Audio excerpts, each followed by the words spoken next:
fixed. Don't worry about it. Dude, I forgot I had Twitter open, okay? I'm sorry.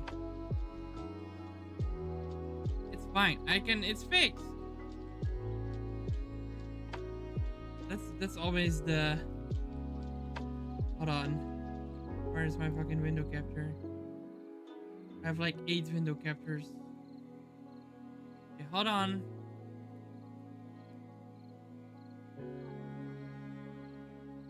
I'm live again, right? Probably. Yeah, I am. There we go. It's fixed. I deleted the VOD. We're good. Don't worry. It happens. We're back. Yeah, believe it or not, guys, I follow some NSFW accounts on my Twitter, okay? It happens. It happens. It just happens sometimes. It just happens. I did not expect that, though. Holy fuck, dude. It's fine. We're all human. It happens. Alright, anyway.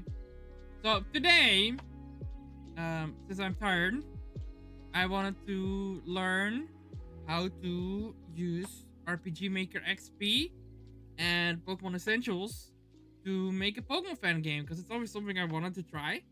And I'm following the tutorial from Tundaga. I watched a few videos. Well, I just watched the first one before stream.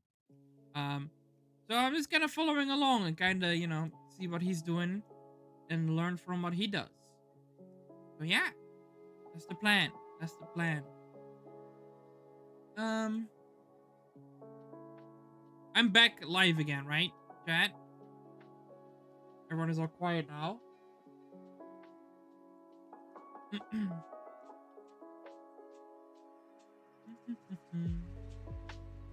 There.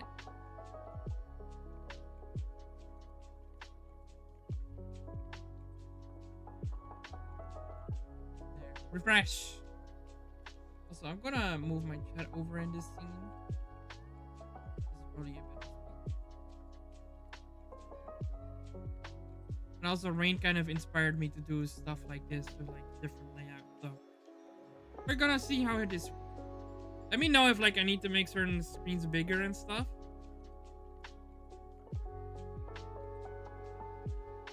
I do. I do. It happens.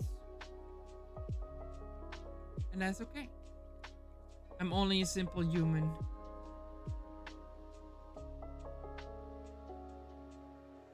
So yeah, that's what we're doing.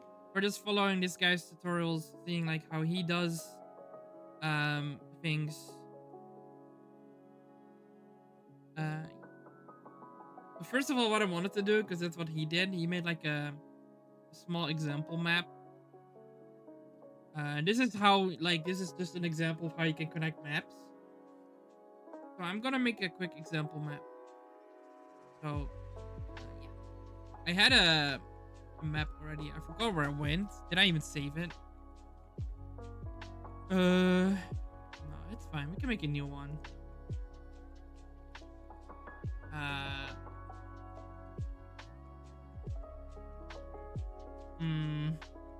Oh, you guys can see that. Yeah. Also, apologies. I'm kind of figuring out how to do this in a bad way. Anyway, you don't need to really see it. It's just like what tile sets I'm using. I'm just gonna make it 40 by 30. Tile map outside. There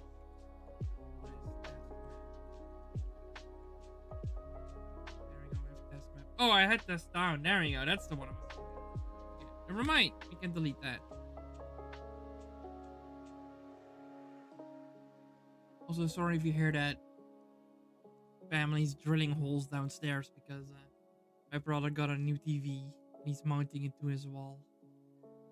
Okay, so from what what I remember from his first video is that he said that it's genuinely a good idea to have a buffer of trees of 8 tiles because, you know, especially on an outside map. Where are the trees? Where's the trees? I think it's just this tree. Oh, you can just. Oh, layer. My Control Z is not working for some reason. I don't know. Why is my undo not working? I don't know. Should be Control Z. Is my control button just broken? What? Where's my keyboard? No, my keyboard is working. I don't know. Okay, weird. Whatever. It's fine. It doesn't matter. Just do this. So, from the horizontal side, it's 8. I think it was just like this.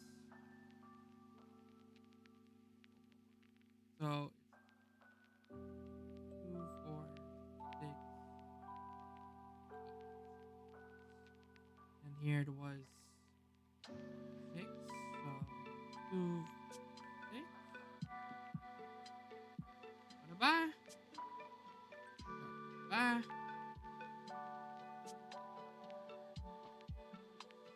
I'm sorry, I'm only human, okay? I make mistakes. I apologize. And then here I can just this. Wah. Beautiful.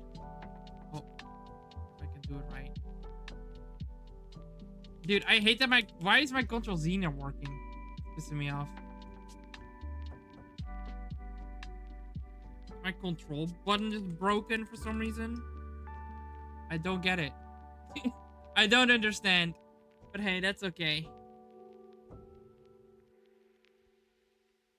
Alright.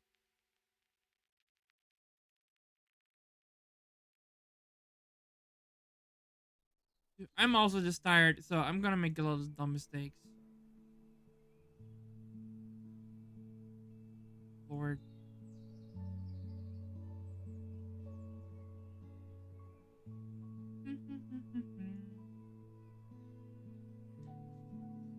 But I guess it's pretty standard then to have pretty big maps. Because otherwise, you don't have... Like, this isn't a whole lot of room to work with, you know? If this is what you need. I made a mistake there. Boop.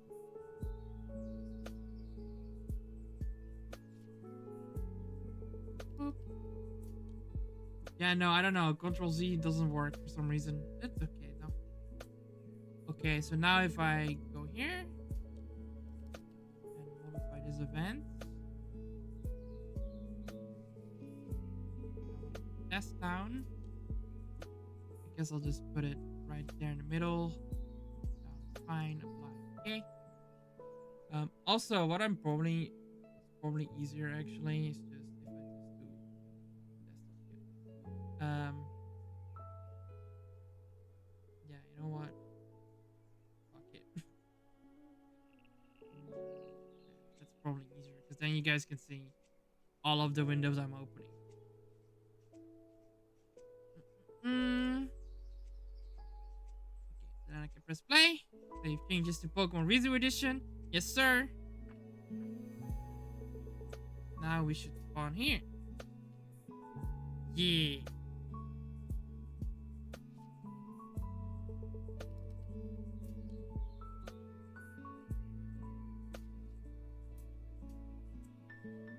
Okay. That's all good. Test down. I kind of want to change this because that doesn't look good anymore.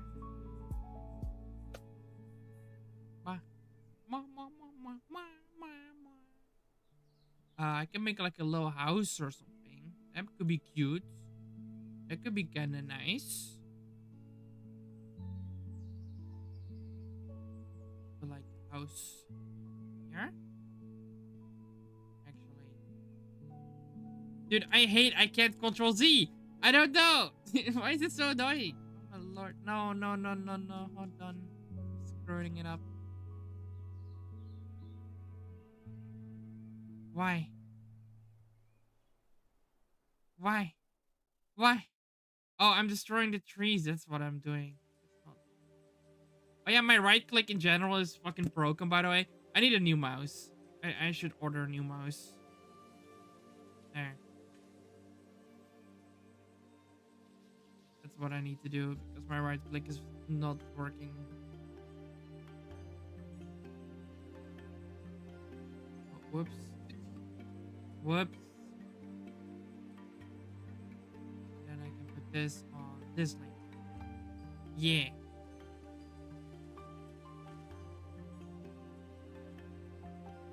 Make a nice little path.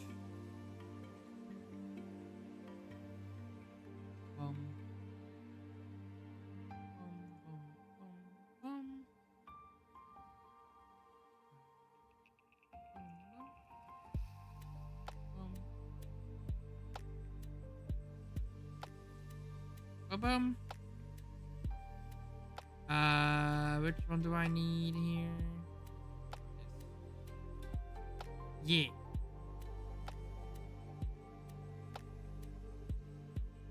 I think. I think. Control Z. Ba ba da ba da ba da ba.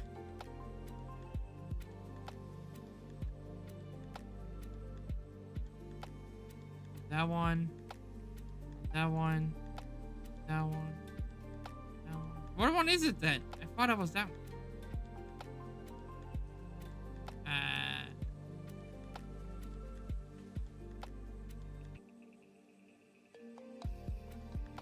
That one. I don't know, dude. It's fine. Whatever. Whatever, man. Probably actually that. Never mind. It's okay. It's okay. Alright. It's fine, chat. It's fine. Okay? Don't worry about it. It's fine. But you know. But you know. No.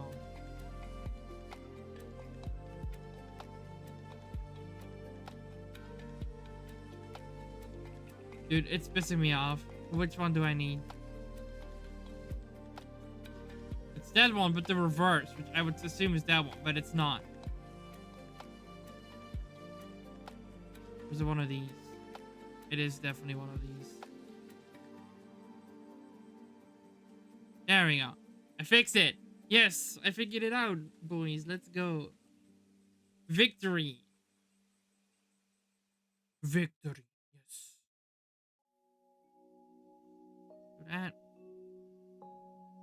So this part of the tutorial was like about connecting maps. I'm awaiting a masterpiece, then you should not be in this stream. Sorry to disappoint, but that's, you know, that's not how it's gonna go.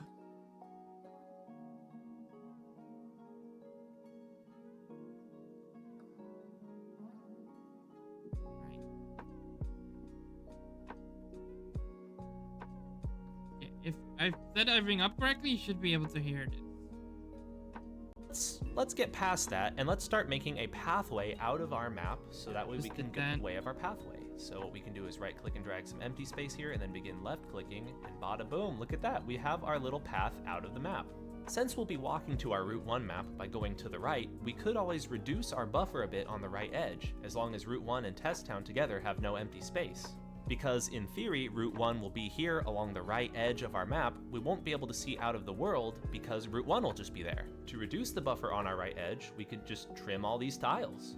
To reduce our right edge of our map, let's go into the map properties for our test town. Oh yeah, you have to make it smaller. And then we can just reduce the width. I'm gonna reduce the width by 6, so it's gonna go down from 40 to 34, which means what we'll be doing is losing the 3 trees along the right edge of our map.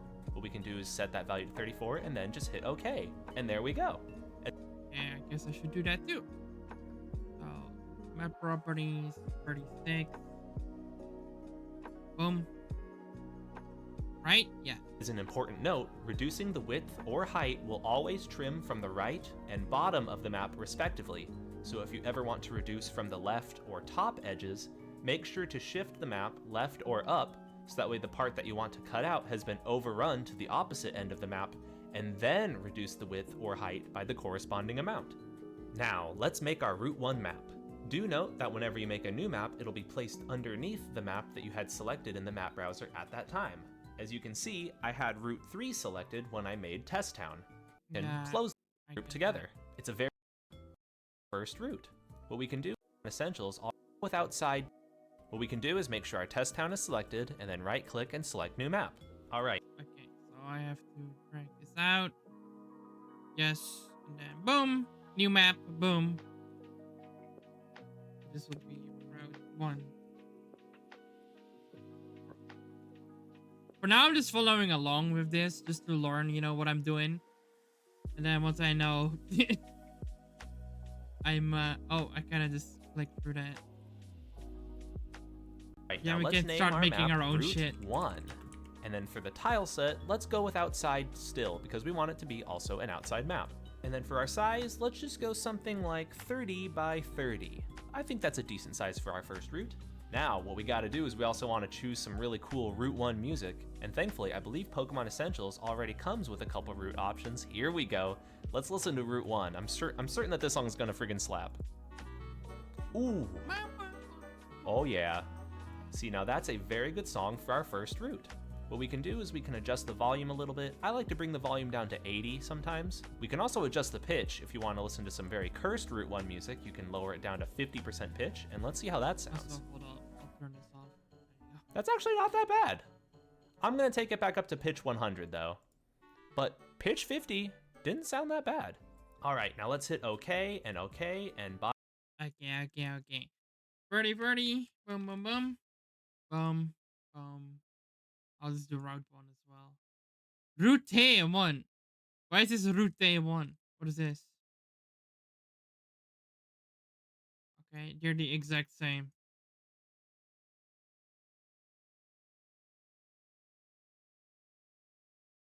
Stop that. It's super loud. Bada boom, our empty map has been created. Let's start by going to layer 1 and filling in some grass again. Once again, we can select grass here in our tile set list, and then paint bucket, and bada boom, just like that. Bada bim, bada boom, bada bim, you know? Bada bim, bada boom, look at this. Bada bim, bada boom. Yes, bada bim, bada boom. Also, I don't know, it makes me mad that my Control Z doesn't work for some reason. I don't get it. It should, but it's not. Look, it even says Control Z, but it's not working for me. So I don't know. I don't know what's up with that. So I'm gonna put this on my. I'll turn the music on like really quiet.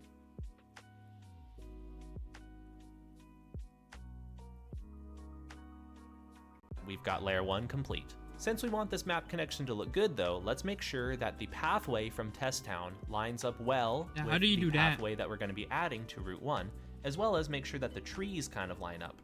And there's a very easy way to do this. Once again, my secret is using right click and drag. What I'm going to do is just right click and drag this pathway from layer 1 and go into Route 1 and paste it right about here or so. I think that'll be fine. Now let's go to layer 2 and do the exact same with our trees. What I'm gonna do is just copy this section of trees right here, because if we can then go into Route 1 and click this, we can try to get the pathway to have the exact same spacing, so that way our map connection will look consistent. Now, yeah, I don't know how like the actual connection is gonna be, but okay, that's interesting though. Wait, why did my music just stop? Oh. Switch songs. I was like, wait, what? Why is it just quiet now all of a sudden? Okay, so I go to this route and then this.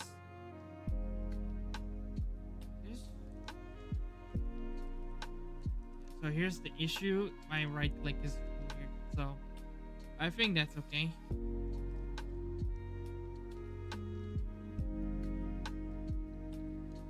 Right about there. And like this.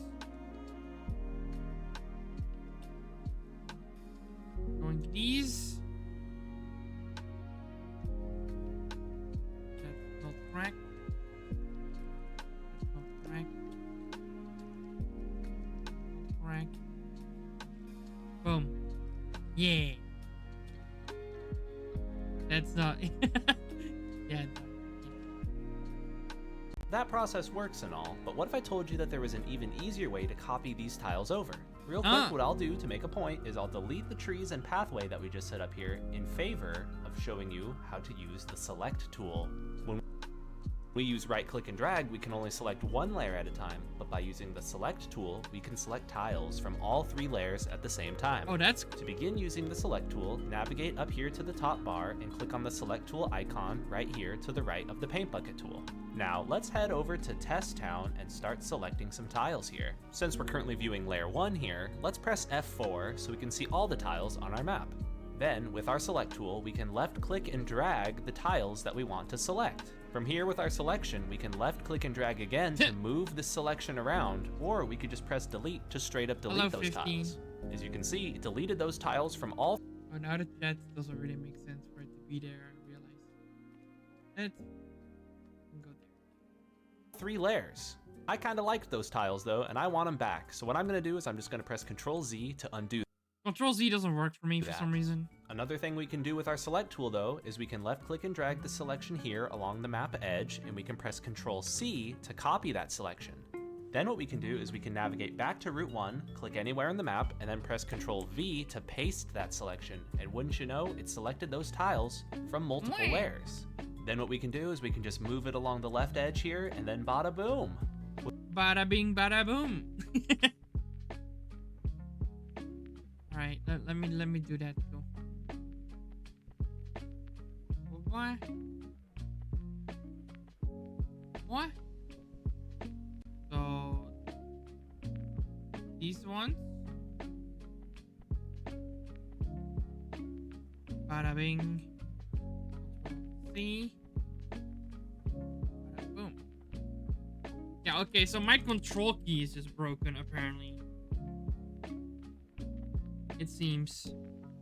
But when I... Okay, hold on. Because it registers there's a key press. I'm reconnecting my keyboard. Yeah, now... Wait. I'm so confused, dude. I don't know what's happening, man. Hold on. Hold the phone. This Ctrl V works now, but Ctrl C doesn't. No, it's not. I don't.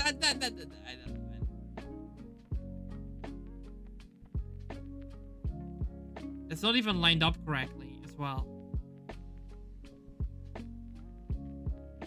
Why not? Oh wait, it is. I'm just stupid. It needs to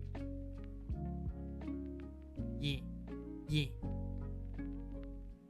What I'll do now is I'll also get in there and paint a couple more trees. Look at that. Bada boom. Bada So boom, the indeed. select tool is a very... I will drink some paint. Yes. Also, hello 15. I hope you're doing well. I'm doing something more chill today because yesterday was pretty hectic.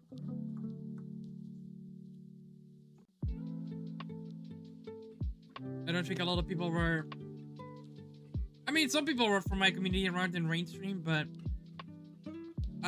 to summarize it, I went to visit Rain in real life, because she's also Dutch.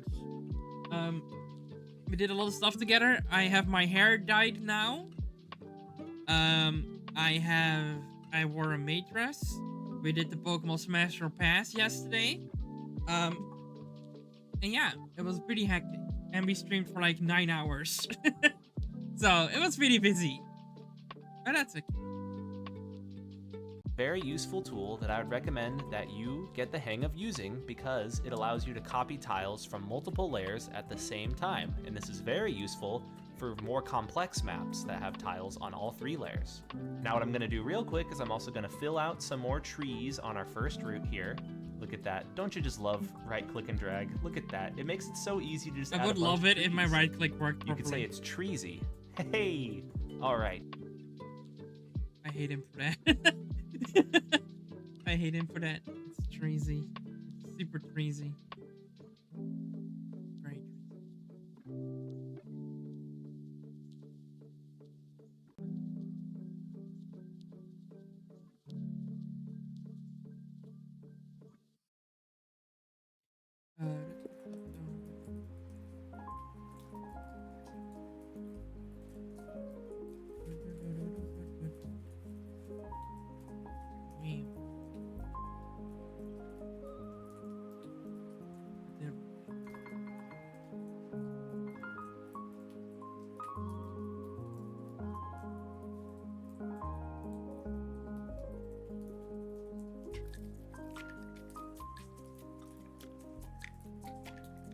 I don't know what his route is gonna be like, but I'm gonna make my own.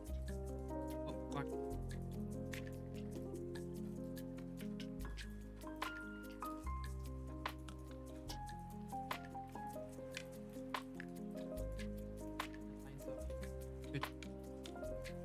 Good. Good.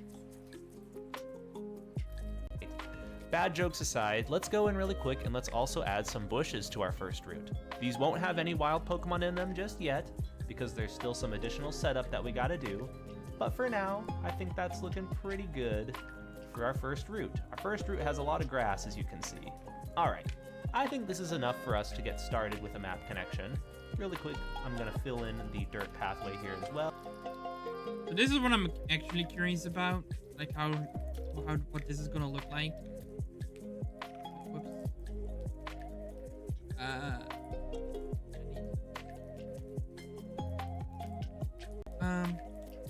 I'm gonna leave this because I'm gonna do that at the end, I guess.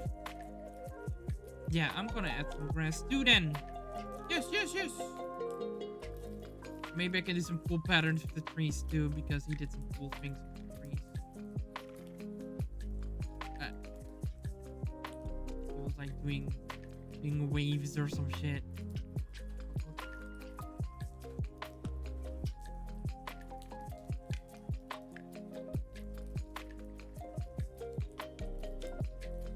How did that even happen?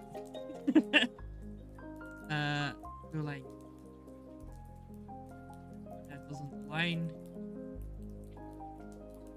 Also doesn't align.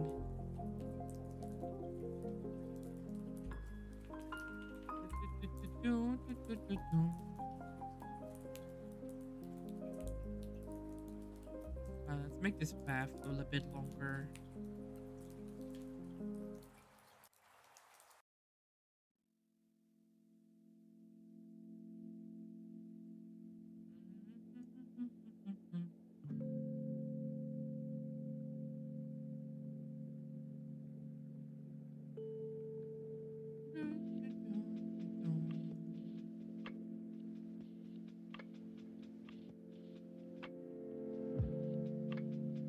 Not the one. I always mess these up. I'd never know which one it is. There we go. Figured it out.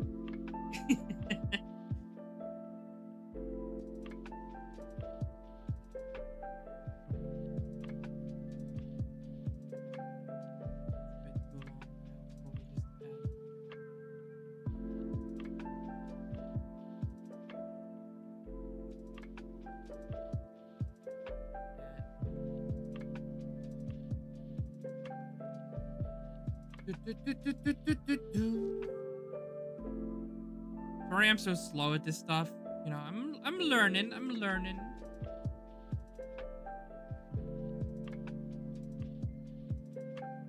And fill this in.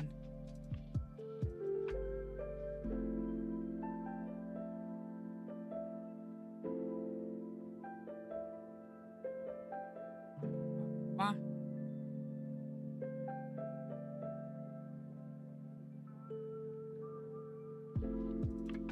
Like eventually I think it would be cool if I like can learn how to make like Pokemon sprites. But like I'm not at all an artist or anything. So yeah, I don't know. I'll figure it out at some point, I'm sure.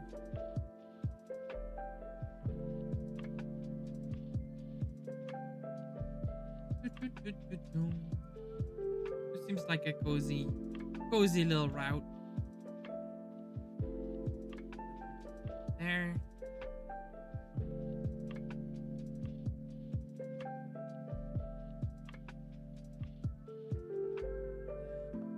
Oh, I'm doing that on the wrong layer. Whoops.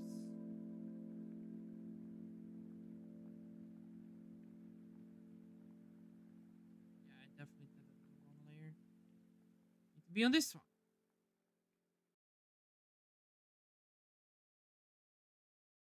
It's okay. We're learning. We're learning. We're learning. We're learning.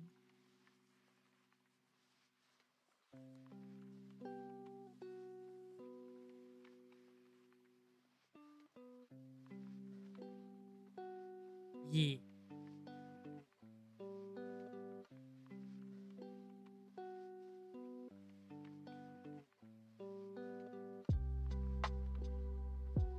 I did that again wrong somehow.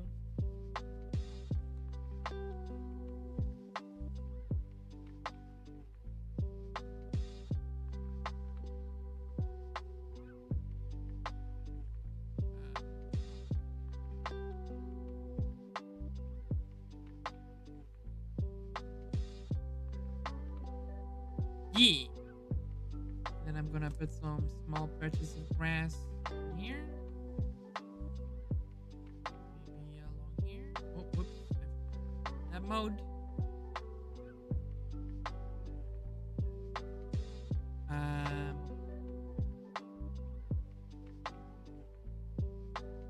kind of wanted to make it goes up like there. And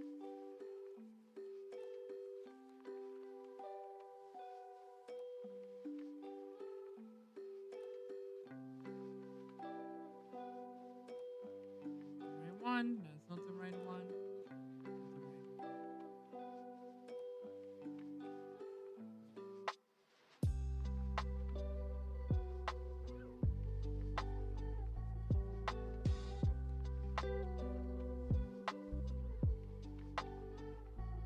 It's such like a counterproductive route, but hey, we don't worry about that. I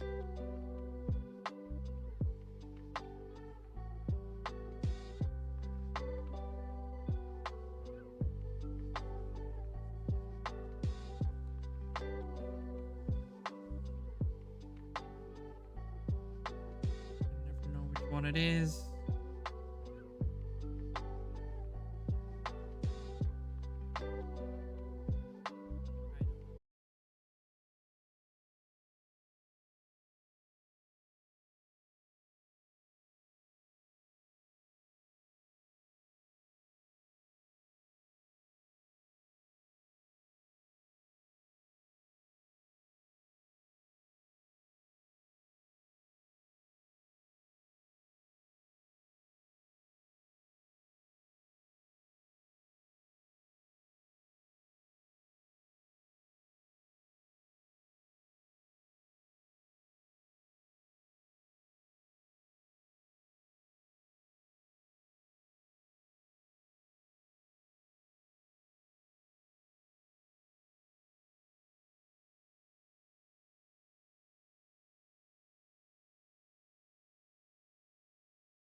Hit up and then thanks. go to information editors. Next, go to edit map connections to open the map connections debug menu. Here, we can see our test town and a bunch of empty blue space in the canvas around it. This is because it has no map connection set up. At any time, we can press the D key and that will open the list of commands. There's A to add a new map to the canvas. Okay, well, I just boot up the game.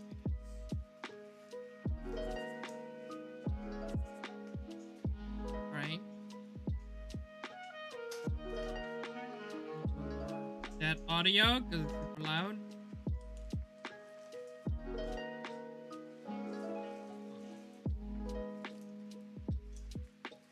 Also, I do... What button again? Debug.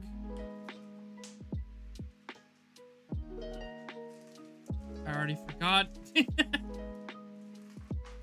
Other editors? Nope.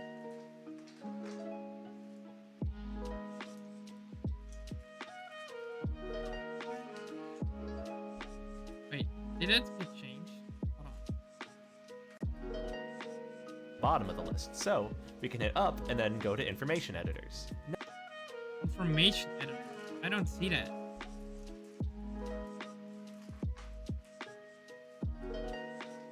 I mean, it's just kind of a newer version of Pokemon Essentials that I'm using, so maybe it's different.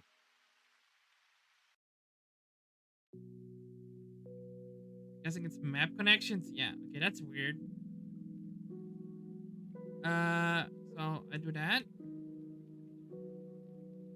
Oh, and then I just do that. Is that it?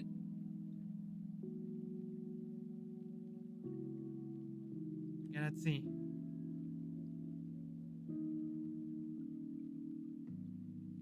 It is! Wow! I did it! Look at me go. Okay, that's easy enough. I'll save, I guess.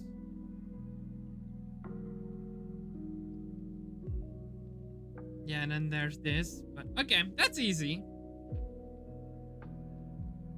Okay.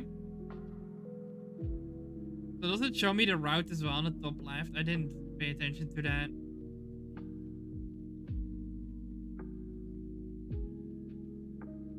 It doesn't. Okay. Probably something you have to enable then. Okay. That's good. Next, go to Edit Map Connections to open the Map Connections debug menu. Here, we can see our test town and a bunch of empty blue space in the canvas around it. This is because it has no map connection set up. At any time, we can press the D key and that will open the list of commands. There's A to add a new map to the canvas, delete to delete the selected map from the canvas, as well as S to browse to another map and view that map's connections. For example, if we press S and go up to Route 3, we can see Route 3's connections. As another pro tip, to browse through this map list quickly, you can press the A and S keys. So what we can do is we can press A, and let's go down to say Route 3. There we go, we've now loaded Route 3, and look at how many maps are connected to Route 3. We can left click and drag anywhere in the canvas also to browse the list. Look at this is pretty cool, huh? We can also use the arrow keys to move around. As you can see from the example maps here, the Map Connections editor is a great way to visualize the layout of your maps and your region as a whole. Just be careful when connecting multiple big maps together that each have a lot of events, since that can cause the game to lag. Now, let's go back to our test town. I'm gonna press S, and then I'm gonna press the S key a few more times and go to test town. And then let's press A and select a new map to add to our connection. What we wanna do is we wanna add Route 1, so we can hit enter and select it. Now what we need to do is we need to left click and drag them and make sure to line them up real nice. There we go, now we've put test town on the left here, and Route 1 is on the right, and they're flush along the edges. These maps are now connected, and we should be able to walk between them in-game. As a general rule, I would recommend that you do not overlap the maps, and instead make sure to align them along their edges. Now, let's press escape and make sure to save our changes and then exit from the editor. When doing this, you can also notice in the console window that the PBS file map_connections.txt was just updated. Now, let's close our debug menu and walk over to our map connection. It's right on over here. So yeah, there's definitely some differences. Look at this. In Oh my versions, goodness. That looks like a route up ahead. As we cross over the threshold, we can also notice that our music changes and we're on the new map. Look at that. That's pretty freaking cool, huh? Using map connections like this, we can begin to make an entire region map if we wanted to. And that's it for episode 2. To access my tutorial website, please check the link in the... Hey, that's pretty hype. Let's go. Okay, progress. Right, let's go to Wild Pokemon. Hello there, I'm Thundaga, and welcome to my How to Make a Pokemon Game tutorial series. This series will cover all of the essential info. I don't need to hear the intro.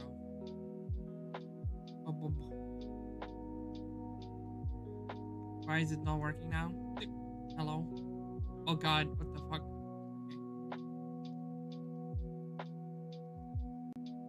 Okay. You can just see how fast my PC is. It's fucking going, dude. So, in the last episode, we made Route 1, and we added some grass here for our wild encounters. I did a little bit of cleaning up, though, and I added our tree toppers here to Layer 3, and I also moved the grass tiles down to Layer 1. The grass tiles here work just fine on Layer 1 because they have no transparency and they have grass beneath them. Speaking of grass tiles, let's... Oh, I see. Maybe I should do that too.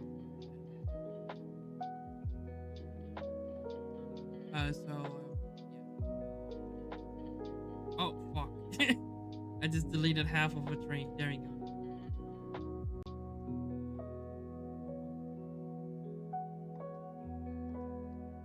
Blah. Okay, so I need to put it on this.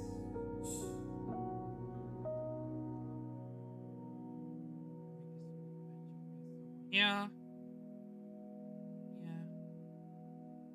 I should probably just block this off. It doesn't really make sense to just be there. I could put an item there, maybe. Oh, whoops. I'll just keep that for now. Why did that just pop up? Okay, I don't know. It's fine. Like this. Boom. Okay, cool.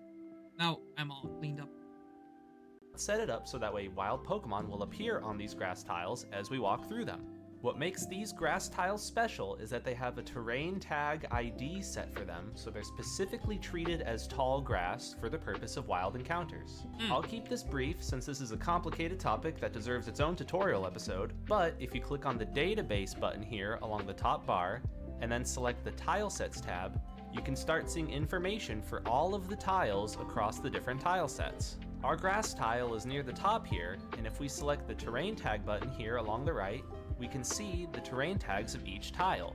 Our grass tile has a terrain tag of 2, which means tall grass. Don't worry about changing anything in here though. This is just to show that the game is treating our grass tiles differently than it's treating all the other tiles. I wonder how this works with custom This terrain tag here is the key to triggering our wild encounters. Also worth noting is that water tiles have a terrain tag of 7 and the deep water has a terrain tag of 5. There's a full list of these on the Essentials Docs wiki, and I'll be sure to mention that in the description. Anyway, that's boring stuff. Let's boot up our game and get into some cool stuff, shall we? Not that boring. Let's set up some wild Pokemon encounters by using the debug menu. Alright, now that we're in game, let's open up the debug menu by pressing F9. Next, we need to go down and select Information Editors, and then go down and select Edit Wild Encounters. From here, we can edit the encounters for maps that already exist, or we can create a new set of encounters. Let's select Add New Encounter Set, and then select our Route 1 map. Next, it'll bring up an option for version number. For version, let's just use version 0, because version 0 is the default set of encounters for that map. We'll go into this in more detail in a later tutorial, but just know that defining different versions would allow you to switch the encounters that appear on your map. This way, it would be possible, for example, to have the wild Pokemon encounters change as you progress further into the game. That can be a little complicated though, so let's just go with version 0 for now. Alright, so now let's hit enter, and here we go. Our Route 1 encounter set has been created. There is another Route 1 that exists, but you can tell that this one is ours because it's map ID 32. This encounter set is empty though, so let's select it and then hit edit. From here, you can see the ID and the version again. So this is map ID 32, our Route 1, and it's version 0. Underneath though, we can select add new encounter type. So let's just go down and do that. There are a lot of different encounter types to go through here, but I'll do my best to go through them and give each of them a quick summary. For bug contest, this is to use if your game has a bug contest. I've personally never really used this one. Next is cave. This is used for cave maps. Use this if you want wild Pokemon to show up on every ground tile as you walk around. Then underneath there are cave afternoon and cave day and cave evening and so on. These are based on your PC's internal clock. If you want, you can define different encounters to show up at different times of the day this way. If the internal clock does not match the specified time of day, it will default back to the standard cave encounters, as long as those are defined. This way, you could define standard cave encounters as well as cave night, and then the standard cave encounters will appear when it's not nighttime, and cave night will appear when it is nighttime.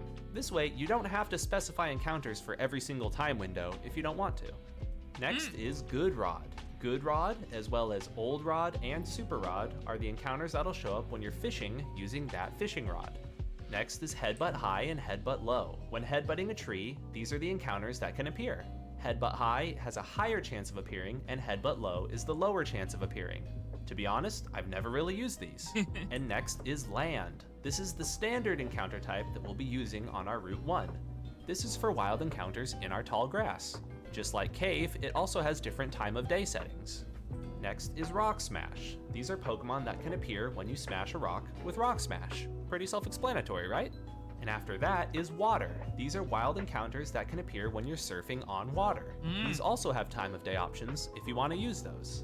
It is also possible to define new encounter types, but that's pretty complicated and we'll cover that in a later tutorial. That's interesting. For now though, let's just go up and select Land.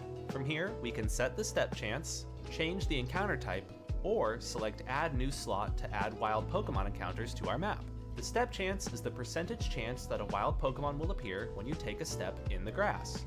I'm personally a fan of slightly lower chances, so let's change this to be a lower value, something like 10%. As an important note, the debug menu here says 0 to 255, but 100 is really the highest value you need. Yeah. Setting this to 100 will make wild Pokemon encounters trigger on every step, and setting this to 10 will make every step have a 10% chance of a wild encounter triggering. Now, let's go down and select Add New Slot to begin choosing wild Pokemon to appear on our map. The first value here, probability, is the weighted chance that this Pokemon will appear when an encounter starts. If that sounds complicated, don't worry, we'll break down the math a little bit later in this tutorial. The basic idea though is that when multiple Pokemon are added to our encounter set, each of their probabilities are used in the calculation to decide which Pokemon appears. For our example though, let's just give this first Pokemon a probability of say 30. Next is the species. As you can probably tell, this is the Pokemon that will appear. Since this is Route 1, let's add some standard Route 1 Pokemon like Rattata, which is ID 19. Let's scroll on down there and select it. As a reminder, you can press A and S to quickly scroll up and down through these lists. Next, we can set the minimum and maximum level that our Pokemon can appear at. Since this is just Route 1, let's make these pretty low. I'm thinking minimum level 1 and maximum level 4. This way, our Rattata can spawn anywhere in that level range, so we could see level 1, 2, level 1 3, is weird, or 4. You never see that. Let's back out with the escape key and look at our encounter set so far. Looks like we've just got our Rattata, but we should add some more Pokemon in here too. To make things easier, what we could do is select the Rattata and select Copy. Now we have 2 entries in the list, but both of them are Rattata. This is easy enough to change though. We can just select our second Rattata definition here and then go to Edit. Let's make this second encounter a Pidgey, because that's also another good Route 1 Pokemon. We can also raise the probability here a little bit. Let's go with something like 40, so that way Pidgey are a little bit more common. And last but not least, let's add a rare encounter to the map. Pikachu. I'm thinking we could add a Pikachu. Yeah. First, let's copy our Pidgey and then select Pikachu. Edit. Since this is going to be a rarer encounter, let's lower that probability down to 10. And then for our species, let's scroll on down and select Pikachu. I'm thinking this Pikachu could show up at a higher level range also, so let's raise that minimum level to 3 and raise the maximum level to 5, so if we run into a Pikachu, it'll be a higher level. And there we go. I think this is looking pretty good so far for our first route. Now, real quick, let's break down the math of these weighted odds like I mentioned earlier. Rattata has a probability value of 30, Pidgey has a probability value of 40, and Pikachu has a probability value of 10. With all of the numbers combined, 30 plus 40 plus 10, we have a total value of 80. Rattata's chance of appearing in a battle is 30 over 80, or 3 over 8, which is 37.5%. Pidgey has a chance of 40 over 80, which is 4 over 8, or 50%. And lastly, Pikachu has a value of 10 over 80, or 1 over 8, which is 12.5%. Alright, let's add one more encounter type real quick, and then we can test it out in-game. Each map can have multiple encounter types defined, and I'd like to add a water encounter on our Route 1. We can actually add the water to the route in a few as well after we define the new encounter type. So let's go back and then select Add New Encounter Type. I'm going to press S a couple times to scroll down really quickly and then select Water. Water has a step chance of 2% by default, which is really low, so for testing purposes, let's crank this up to something crazy, like 30%. And for our wild slot, I'm thinking let's just add a single Pokemon this time. I'm thinking it would be funny for testing purposes if we only had Gyarados appear here. Since we only have one entry, the probability value doesn't really matter because this is just going to be 20 over 20, so 100%. Then for species, let's go down and select Gyarados, which is Pokemon ID 130. So I gotta press S a couple times, and then there we go, there's Gyarados. Then for the level, just for fun, let's crank these up as well. I'm thinking, let's make it a crazy high level, like 45 to 55. This is going to be a really scary pond here on Route 1. Trainers are going to need to watch out. Alright, if we back out from here, we can see that our Route 1 has a land encounter type defined, with 3 Pokemon entries inside, and a water encounter type with 1 entry inside. If we back out again, and then back out from there, it'll ask us if we want to save our changes, to which we say yes. When doing that, you'll notice in the debug console here that encounters.txt was just written to. Okay, so we can do that too. Let's do that. I don't know if we want to use the exact same Pokemon, but we can see. So we are here. So we can do it from the debug menu. DBS. Encounters? Yes. New encounter set. Route 1. 0. Edit. Okay. So it's not that complicated, it seems. Land.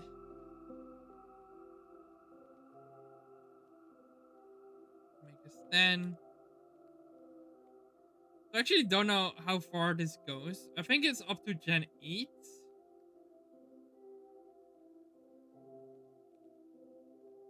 Oh, damn. Yeah, I think that's up to Gen 8.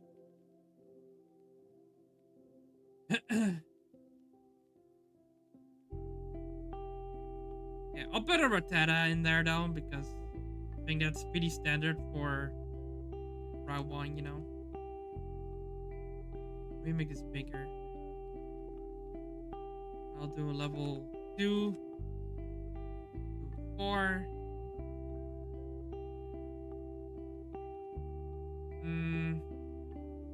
I'll make this 30. Copy. Edit.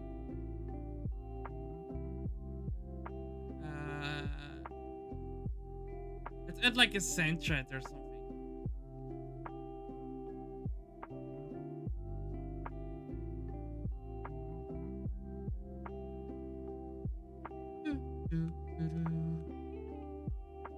Make that the same. And then a Bulbasaur is pretty cool, I think, to have like as a rare. Yeah. And I can add a water one, like he was saying. Water.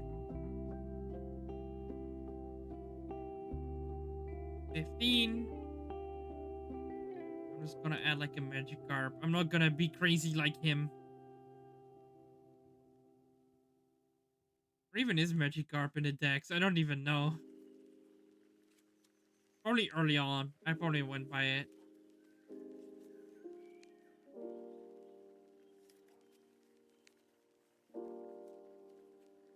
Oh no, I don't see it.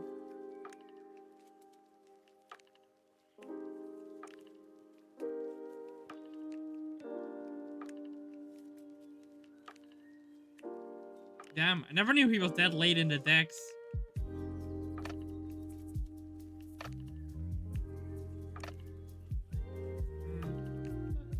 do like, oh, 10 to 15. Because this is like, you know, when you get served.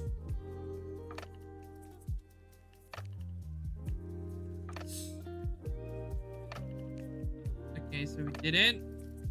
There are still a couple things that we need to do before our wild Pokemon will start appearing though. Wild Pokemon encounters won't ever trigger if we don't have Pokemon ourselves. So let's use some debug and give ourselves a Pokemon. To do this, from the debug menu, you can go and select Pokemon options. From here, you can choose Add Pokemon to give yourself a single Pokemon, or select Give Demo Party to give yourself an entire party of Pokemon. I want to have a full team for the purpose of testing, so let's use Give Demo Party to give ourselves the demo party. This fills the party with 6 Pokemon, which are all level 20 and have nearly all of the HM moves. I'll open up the Pokemon menu right here and we'll see this is our demo party. When walking through the grass though, we still won't see our wild encounters. So what gives? This is because we made changes to our PBS data, but we haven't yet compiled those changes. PBS data changes need to be compiled before they can be seen in-game. To compile data, there are 2 methods. Option 1 is from the debug menu. If you open up the debug menu and go down to other options, and then go down to compile data and select this, you can force all of the data files to compile again. This can take a little bit, but you can view the console output log to track its progress. Okay. And there we go, now it's done. After doing this though, we still won't see the wild encounters because the game needs to be closed and reopened with the compiled data in order for the changes to apply. So let's close out the game. While we're here, we can talk about the second option for compiling data, which is my preferred way of compiling data. When going up and starting a playtest, we can hold down the left control key on the keyboard, and this will start a full compile as well. Just like before, the progress of this process can be seen in the debug console window. I just hold control. Yeah, okay. I forgot to save, so I don't forget my Pokemons again. All done. Pokemon, give demo party. Save. Now I have Pokemons. Yes. Yes, sir. And I can go here. Yeah! My first Pokemon encounter. Let's go, baby. Look at that. Beautiful. Perfect. Don't mind the black void over there. Okay, let's see if we can find a Bulbasaur, because I made that rare on the route. Or a Sandrat, or just anything else except for a Rattata. Okay, just Rattatas. Rattata-manas. I have like the worst Pokemon luck anyway, so it might be a while. Oh. Okay. It doesn't seem that complicated to like do these little small things. I think the complicated things are really like in... Hey, I found one. Nice. It's like making a good story and making the map flow well. Because I want to try to write a custom story for my game. Because I've never done something like that before, and I think that would be really cool. And I think it would also be cool if I could make my custom sprite, if I can like make a custom sprite for my character. But that's probably really difficult. I don't know. I could try doing that, but I think that's gonna be hard. And I found a Sandrat. Okay, so that all works. Wow. The game is really smooth. It's cool. Okay. You know, but it's always important to like learn the basics and stuff. So that's why I'm following this tutorial. I use this all the time, and it's honestly just become a habit of mine to basically always hold down left control when I'm booting the game. This isn't necessary to do if you don't make any PBS changes as a heads up, but I've just gotten used to holding left control all the time. All right, now let's test out our encounters in-game. We've got our demo party, and we're ready to walk in the grass. Each grass tile has a 10% chance of spawning an encounter. Oh, hey, there we go. Let's see what we got. Already. Hey, we got good luck. It's a level 4 Pikachu. Right on. That one only has a 10% chance, or I guess a 12% chance of showing up. let's run from this battle, and let's see if we can encounter some more wild Pokemon here in our grass. What else could we run into? Let's see. Are the odds in our favor? Oh my goodness, a level 3 Pikachu this time. We're insanely lucky, oh my goodness. 12% on top of 12%? God dang. If I run into a shiny here, then that would be something crazy. All right, here we go. A level 4 I like this guy Rattata. though. As you can see, it looks like it loaded all of our encounters that we set up earlier. That's pretty awesome, huh? There are still a couple things that we need to look into though. First off, let's add some water to our Route 1 and encounter a Gyarados. Let's close the game and let's get to mapping a little bit. Adding our water is going to be really easy through the use of auto tiles. I'll explain more about these in a future tutorial, but the basic idea is that our water auto tile can auto format to look nice based on the adjacent tiles. Ooh, that's... If we select this water tile here from the top of our tile set and then go to layer 2 and begin painting a little pond, we can notice that the dirt border around the water is adjusting to match the shape of the pond. There are a lot of magical things that can be done with auto tiles, but they're so magical that they deserve their own deep dive in a later episode. For now though, I'm pretty happy with this little pond we've got here. Now we can hit play to get back into the game. Let's save real quick, and then let's go approach that pond. Since we're in debug mode, our character always has access to surf. We do have that Gyarados from the demo party that has surf as well, so to prove a point, I'm gonna delete it. To do this, we can open up the Pokemon party screen, and then scroll down to Gyarados here. Then we can go and select debug, and then go to the very bottom of the list and select delete. Am I sure I want to delete Gyarados? Oh yes I am. I can always catch another on this route anyway, and it'll probably be a higher level. It's worth noting that there are a lot of other cool options here in the Pokemon debug menu, so I recommend playing around with those sometime. Alright, Gyarados is gone, but we're still in debug mode, so let's interact with our water, and let's select yes to surf. And would you look at that, we're surfing. Now, let's move around the water here and see if we can encounter a Gyarados. Oh my goodness, what's this? Oh my gosh, that's a really high level Gyarados. I gotta get out of here. All right, whew. Oh my gosh, let me get the heck out of there. All right, now that was pretty fun, and I think that was a good way to show off different encounters. Before we can end though, I wanna show you where the encounter's PBS data lives and how to edit it even faster. To access the PBS data, go into your game's root folder, and then go into the PBS folder. From here, you can see where a lot of data is defined, but for now, we just want to open up encounters.txt. This file contains the definitions for all of the wild encounters for the game, including our recently defined encounters on Route 1. As an important note, the name of the map doesn't really matter here because the encounters are based instead on the map ID. Looking at the defined encounters here, there is already a Route 1 that came with the base essentials maps, but that one is map ID 5. We made our own map that shares the same name, Route 1, but our map is ID 32. To see your map's ID at any time, you can look in the bottom right corner of the RPG Maker window, or right-click the map in the map list and view its properties. If I use Control F and then search for Route 1, I can find all of the definitions, including ours that we recently added. I'm using Notepad++ here, by the way. It's my preferred program for editing PBS files. A download link for this will be in the description. To change the theme of Notepad++, you can go up to Settings and Style Configurator. Yeah, no, that doesn't matter. I've got the theme Ruby Blue. I like this one because it's easier on my eyes. It's almost like Notepad Dark Mode. Going back to the encounter definitions, let's break down all the values that go into an entry. First is our map ID in brackets, so 032 is map 32. Next is a pound sign, followed by the map's name. Then underneath is each encounter type. You see here we have land with the step chance of 10 and water with the step chance of 30. In each encounter are all of the entries, so we can see the probability value, the species, and then the min level and max level. Worth noting, the species needs to be all capital letters. I'm showing you all of this because I find it so much easier to edit encounters here from the text file. For example, we could go into our Route 1 land encounters and mess around with stuff. We could make that first encounter something crazy like a Lugia, and we could give it a really high level range like 60 to 70, and we could really quickly change the probability here to be like 25, and then we could make this Pidgey something crazy as well, like friggin' Zapdos. We could give that a different level range, like, I don't know, 45 to 55, like our Gyarados has. We could update that possibility as well to be 25. And then we could go really crazy and go like Rayquaza or something as the final definition. And we could just make this show up at level 100.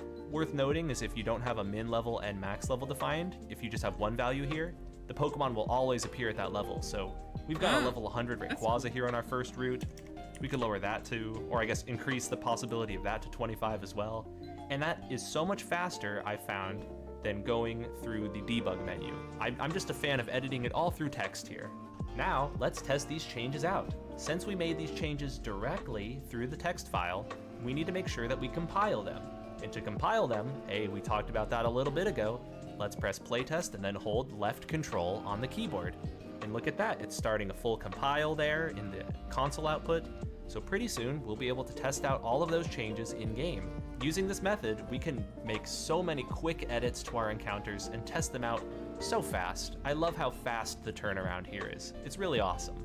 All right, now let's get into the game and walk around in the grass tiles and see some of these crazy encounters we just defined. What are we gonna run into? Oh my goodness, it's a level 100 Rayquaza on Route 1. Holy moly, that is very scary. Oh, we need to get the heck out of here. Thankfully, if you hold left control and select run, you can do debug run, which always succeeds. Debug run. Oh my goodness, I'm pretty sure I needed that to survive. Anyway, I think that's gonna do it for this episode. Thank you for sticking it out with me through episode 3. To access my tutorial website, please check the link in the video description.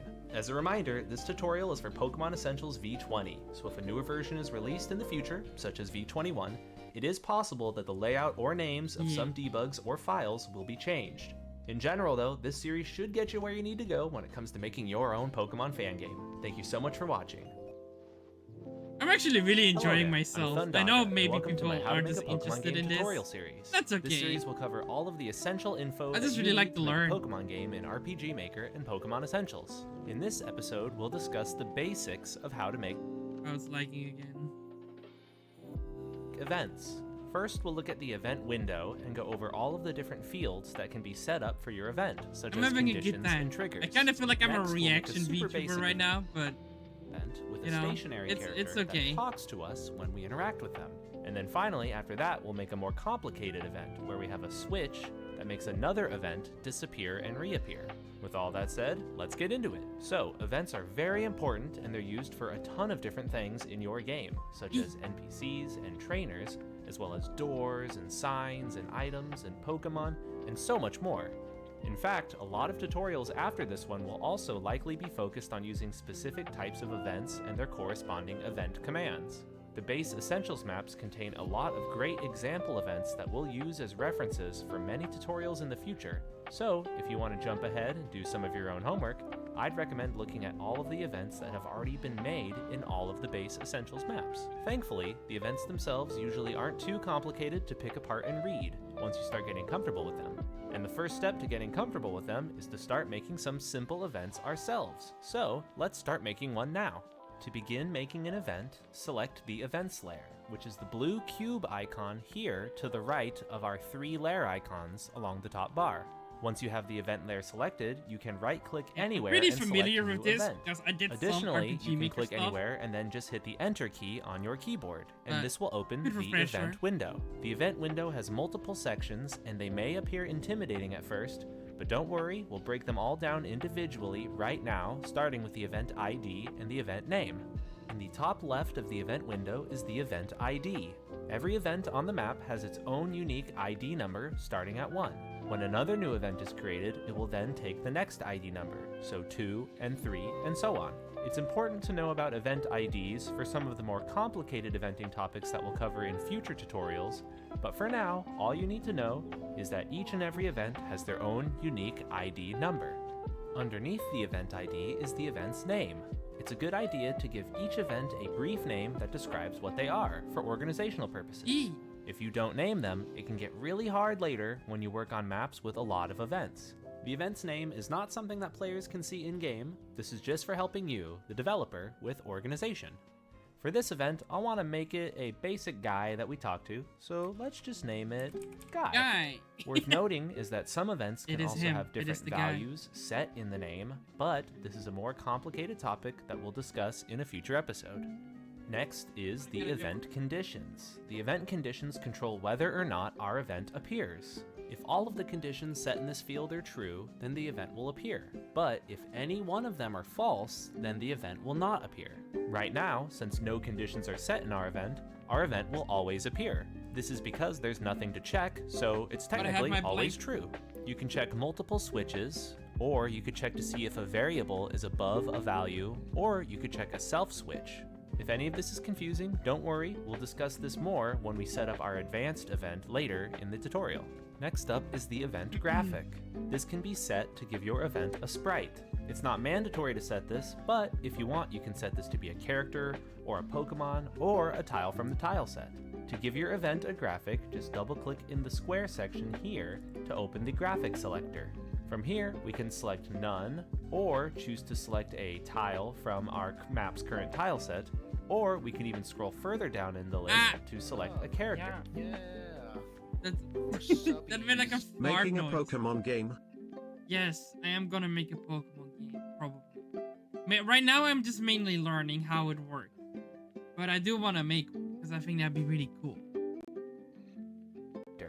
As you'll see, there's a lot of different berry tree Right sprites now, I'm here just at the learning. top of the list. But if we keep on scrolling, we can find all the NPCs here. I like NPC 6, since that's our technology guy. Yeah. As you'll notice when looking at the character sprites, each has 16 sprites in total on their sprite sheet, with 4 facing down, and then 4 facing left, and then 4 facing right, and then 4 facing up on the bottom row. This is how all characters are formatted in RPG Maker, with the leftmost column of sprites being standing still, and the other sprites being a part of the walking animation. To select a different sprite here for our event, we can just left-click on them in the sprite sheet. Though, I think for our standing guy, let's just do the top left one, since he's standing still and facing down. We can also change the opacity of our event here in the top right, so I could set this to be 100 if we wanted our event to be a little bit transparent. I think I'll keep it at 255 though, so we can't see through our dude. We can also change our graphics blending mode. Blending mode can be set to normal, add, or sub. Add means additive blending, and sub means subtractive blending, which will both change how the sprite is drawn in-game. I almost never use blending as a heads up, but here's a reference image showing the difference between normal, add, and sub. For our guy, let's just use normal. Underneath this is the hue setting. This bar can be dragged to adjust the color of the graphic. As we slide this to the right, we'll see our guy become green, and then blue, and even purple, but I think let's just make him normal for now. With our graphic selected, we can just hit OK here, and bada boom, there's our event graphic. As an extra note, the collision of our event is dependent on the collision of the selected graphic. If our selected event graphic is a character, such as our dude here. But hello, Zentex. I'm sorry. Thank you for the sub, man. I really appreciate it. I'm sorry if I'm like... I'm trying to follow along, so I might not talk as much in this stream. And I don't know. I might do more streams of this, honestly, because I'm having a lot of fun. But again, I understand if it's not for everybody. But I just wanted to do something a bit more chill tonight because, you know, I'm a bit tired from yesterday. So I was like, you know what? Let's do something that's useful and try to learn something. Yeah. Yeah. I want to make a Pokemon game. I think that would be cool. Oh, that's Discord. I sometimes forget I'm capturing. That's all right. Don't worry. You can just learn the vibe. The event will have collision, and our character will not be able to walk through it. But if our selected event graphic was from the tile set, such as a grass tile, our character would be able to walk through it because the grass tile is set to passable on the tile set. I want our event to stay as the dude though, so let's just hit cancel here, and bada boom. Look at that dude. I like that dude. Next to this section is the event movement. There are multiple different movement types that can be set in the drop down here.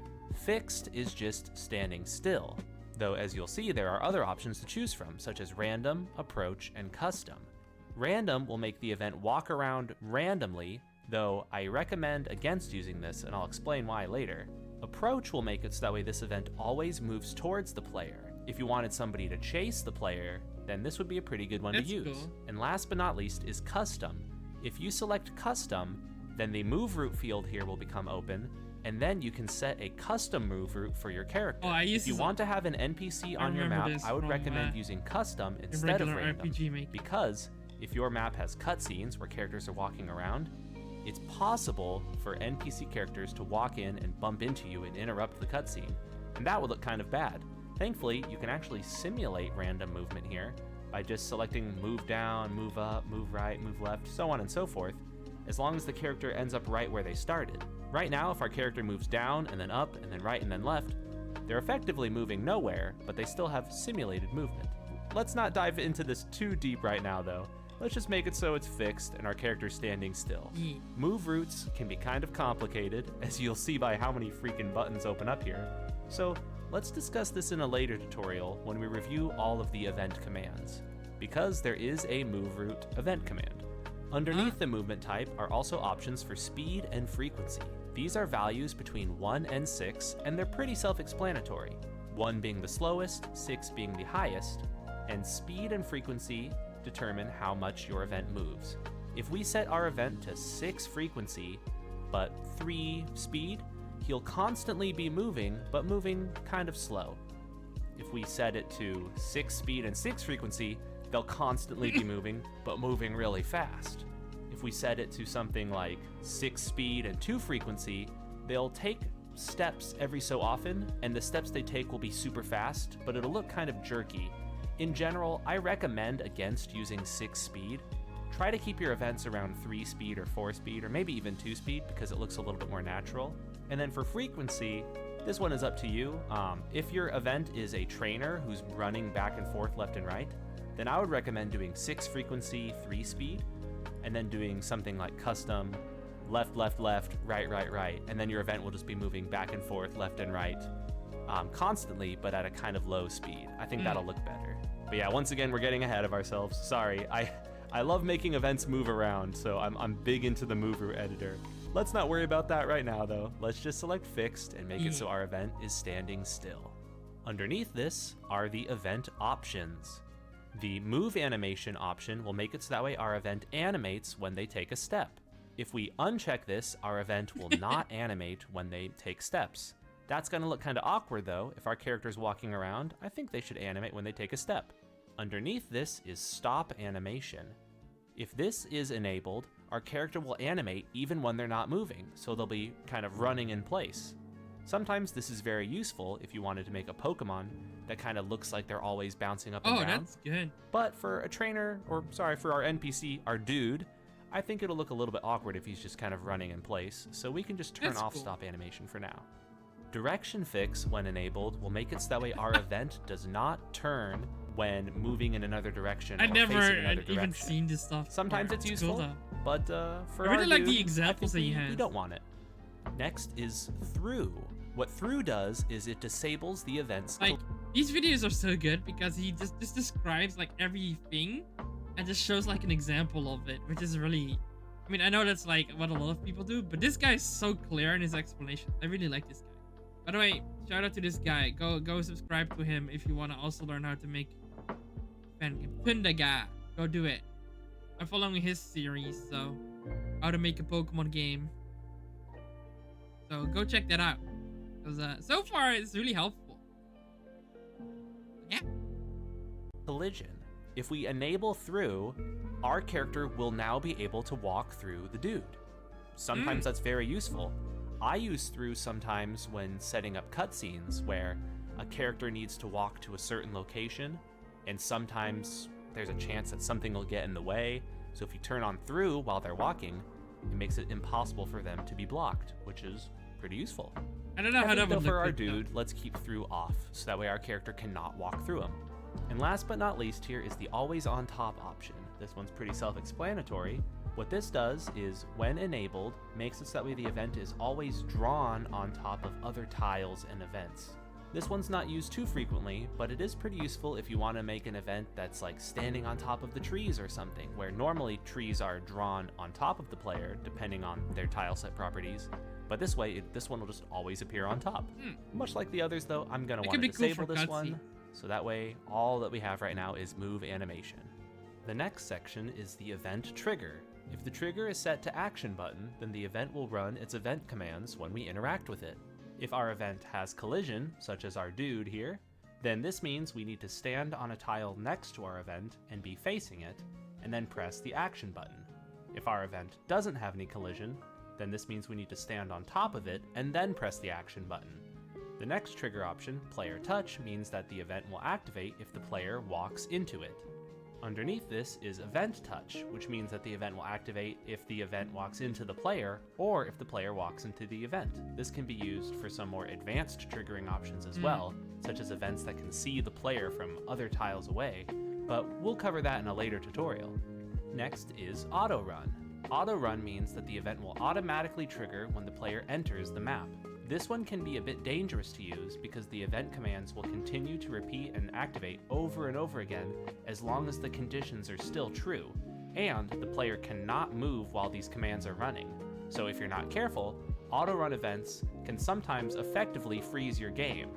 Even so, auto-run events can be really useful if you set them up properly. And last, but certainly not least, is parallel process. Parallel process is similar to auto-run in that this event will automatically trigger and can re-trigger as long as the conditions are true, but the player is able to move while the commands are running. Parallel process events can even run while other events are running, so these are very powerful. I tend to use parallel process more than auto-run if I'm setting up events that I want to trigger automatically, but they each have their own cases where they work best. Either way, I highly recommend getting very comfortable with these event triggers and setting up multiple types of events with each of them and seeing how they work. For now though, I'm going to select action button, so that way when we walk up to our guy, we have to hit interact and then we'll talk to him. Next, in this big window here on the right is event commands. Now these are probably the most important part of events. This is the bread and butter of eventing, the event command window. I'm gonna be over here. To add a new event command, just double click here in the event commands box to open the event commands selection window. As you can see, there are a lot of different event commands here, and there are even multiple pages. Each of these event commands are a different function that your event can do. And for something basic, like if we want to make our dude talk to us, we can just do a show text.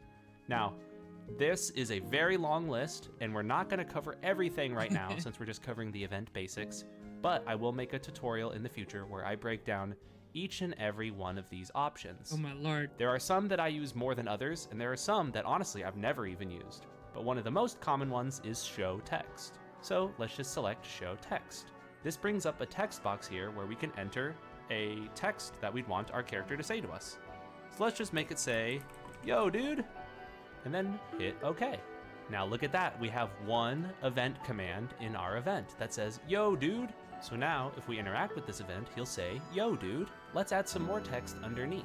Let's click here on the space underneath, then double click it, then select show text again. Then they'll say, "I'm an event." That's so cool. Right on. So now, when we talk to it, it'll say, "Yo, dude," and then after that, it'll execute the line underneath, which is, "I'm an event." That's so cool. The way that event commands work is they execute everything in sequence from top to bottom. So, "Yo, dude," and then "I'm an event." That's so cool. Then we can also do another one. This is my third line of dialogue. You'll see some crazy events in the future that have a bunch, like top to bottom, running through a whole in sequence. But right now, this is our really basic event that just says 3 lines. 1, then 2, then 3. At any time, if you want to edit these lines of dialogue, you can right-click them and do edit. You can even copy them. You can do right-click and copy, or you can just hit Control-C, then go and hit Control-V and paste it, so now it says "Yo, dude" again. You can even click on one of the event commands and then hold Shift and click on another to select everything in between.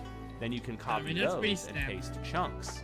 So look at that. Now we have a bunch of different lines of dialogue here. You can use that same method to delete multiple. What I did there was I held Shift and then hit the delete key on my keyboard. We can't use Control-Z to undelete all of those though, but thankfully I can just hit paste again and I had everything still saved in my clipboard. So now real quick, let's just go and delete that. And there we go. We have a very basic event that when we talk to them, they will say 3 lines of dialogue. We're not done breaking down the event window just yet though. There's one more concept that we need to cover, and it's referenced here in these top buttons, and that is event pages. Events can have multiple pages, and by default they only have one. That's symbolized here by this tab icon and the number 1. At any time, we could hit new event page and just create an entirely new event page. It'll start off empty, and we could fill it in just like we filled in our first event page. At any time, what we can also do is delete that event page, and then do copy, and then paste. Now we have 2 event pages here that are the same. At any time, we can hit clear event page to also wipe all of our set data. Event pages are very interesting because they allow your event to essentially have multiple different functions based on the conditions. The way that event pages work is that the conditions of each page are checked to see if they're true or false, and that determines which event page is used. If multiple are true, then the event page with the highest number will be used. If that sounds complicated, I don't blame you. And let's hit play to get into the game and talk to our guy. All right, here I am on Route 1. Really quickly, let me walk on over to our guy. Hello, what's going on, guy? Let me talk to him. Yo, dude, I'm an event. That's so cool. This is my 3rd line of dialogue. Wow, that guy is pretty cool. Let's go over here and talk to him. He is pretty cool. Yo, dude, I'm an event. That's so cool. This is my 3rd line of dialogue. Well, what do you know? We've got an event right now that we can talk to, and it took no time at all. It's super easy to make little characters that you can talk to. But there's so much more you can do with events, and we've only scratched the surface. Let me close this real quick, and let's start setting up a more complicated event. For our more complicated event, let's make it so that way we have another dude who appears and disappears when we hit a switch. So let me copy this, and I need to look at him a different hue. This stuff is interesting. So what we can do is just once again click on the graphic, and let's make him blue. There we go. We've got our blue guy, and just for fun, let's go and delete these. And let's make it so that way he says, I'm the blue guy. The blue guy. Hey! Right on. So there's our blue guy. So, for our conditions here, on event page 1, there are no conditions set up. So technically, this is always true. Now, let's make a new event page, and let's make it an empty event page. And let's make it so that way this event page only appears if we hit a switch and turn it on. So let's make a new switch. By default, when you open the switches here, it'll be starting on switch 1, and we don't want to mess with these. These switches are things that are used by other functions in Pokemon Essentials. So let's just go to this field here, and let's make a new switch called Blue guy. Blue guy. Let's make it called Blue Guy Gone, actually. So when we turn it on, Blue Guy will be gone. Blue guy There gone. we go. So if we ever interact with an event that modifies the switch Blue Guy Gone and turns it on, then it'll turn on and event page 2 will be active here. One thing that's very interesting about event pages is that whichever is the highest number and true will be what is used in the game. So, for example, our event page 1 here is true because it has no conditions set up, and there's our blue guy. Then event page 2 is true only if Blue Guy Gone is on. Since 2 is higher than 1, this will be the page that's used by our event. Let's show this off in game, but first we also need to make another event that controls our switch. We're getting a little bit complicated here, but hopefully you're following me. Hopefully this is all still making sense. I am. Setting up events is a lot of fun. I love making events. So let's do it. Let's make another new event. And let's make it so that way this is just a berry. Let's make it this berry tree here. Let's make it so that way it has stop animation and direction fix. So that way we walk up to it, we talk to it, but it doesn't rotate to look at us. And I put stop animation so it'll look like it's moving a little bit. I think that'll be kind of cute. Now let's make it so that way when we interact with this, it controls a switch. Well, what do you know? We just made a switch a little bit ago, and it's the switch Blue Guy Gone. So let's set Blue Guy Gone to on. I would say don't worry about this batch option. This allows you to set multiple switches at once, but I basically never ever used that. So Blue Guy Gone is now turned on.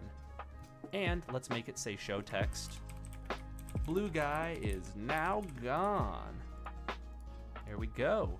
And if we wanted to, we could copy this and paste this and make another event. Let's use a different berry tree here.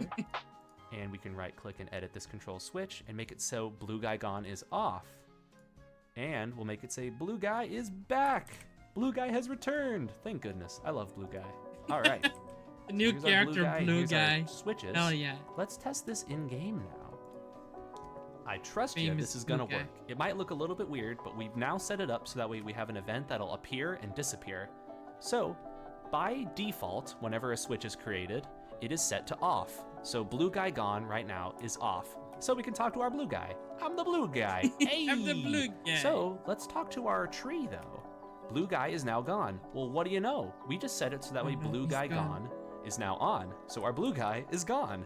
Now let's turn it off. Hey, blue guy's back. Hey, I'm the blue guy. So I'm that's the blue really cool. guy. It's very easy to set up events with multiple pages and switches and variables and so on and so forth. And if all of this is complicated, or sounding pretty complicated, I don't blame you, but No, this it's is fine. something that you'll learn over time and get more and more comfortable with. And ultimately, it's a lot of fun making events. I like it. One thing that's really cool also is that anytime you can open the debug menu, I like to press F9 to open the debug menu, you can go to field options, then go down to switches, and you can see all of the switches in your game and their various values. You can use A and S to scroll through this list faster, and there's blue guy gone. It's right now set to off. What we can do then is hit enter to change the value. So blue guy is now gone. When we close it, blue guy will disappear. Now he's gone again. Look at that. Oh man, aren't switches cool? Aren't events cool? Oh man. Events are so cool, and once again, we've only just scratched the surface. There's so much more you can do. At any time, you can edit your event, and you can start doing crazy commands where when you talk to him, he sets this switch, and then he teleports the player, and then it does a screen shake and plays sound effects. There's so many different crazy things you can do. And believe me, we're still only scratching the surface because script commands are an entirely other doozy that I've open the never game up even really- immensely. That's a little bit of a... I never really mastered script commands. I think it's with Ruby, actually, in RPG Maker XP. a teaser of what's to come, because sometimes you can have some crazy events. As an example, let's just go to one of the existing events right here. Like, I don't know, here's May. Whoa, what do you know? Look at all these event commands. You know, here's a trainer. Whoa, what do you know? Look at these event commands. Here's an ice cave. Well, what do you know? Here's more event commands. Basically, event commands are some of the most common language of your game and setting up your game. It's always important to think about things in terms of event commands. And we'll cover them so much more in the future, so I'm just kind of getting a little bit ahead of myself and rambling. But every door, every sign, everything is an event. Events are everywhere. Like, look, this ladder, right-click, edit event, this ladder is an event. What it does is it changes the screen color tone to black, then it waits 8 frames, then it warps the player to another location, and then it changes the screen color tone back to normal. Like, what do you know? Everything is events, and it runs in sequence Everything and is everything. Oh man, events. events are so freaking cool. I could go on and on for events, but I think I'll end it here. Alright, I think it's time we make our own event then, huh?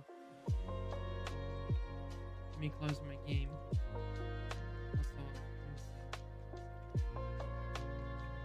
Alright. Let's make an event. I think it was F. Let's make a guy.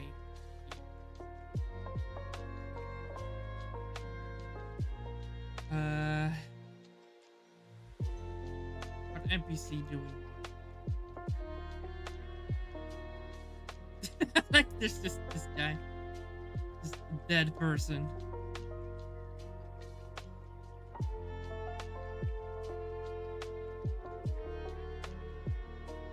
These are all trainers. It's a bit like police officer guy. And when you talk to him, what should he say? Hey, it's dangerous. I sure hope you have a Pokemon. Wait. Maybe that's fine. I sure hope you have a Pokemon with you. Very simple guy. Like, I'm sure there's presets as well for, like, trainers and stuff. But we don't have...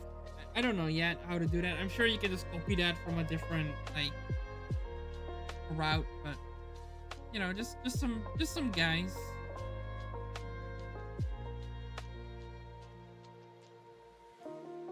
we can have like a person that walks around here.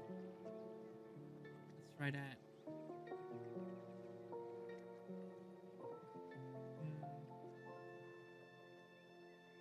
Yeah, let's make this. And then I forget how he said you could do that the best. I think he can just move right, move right, move right, move right.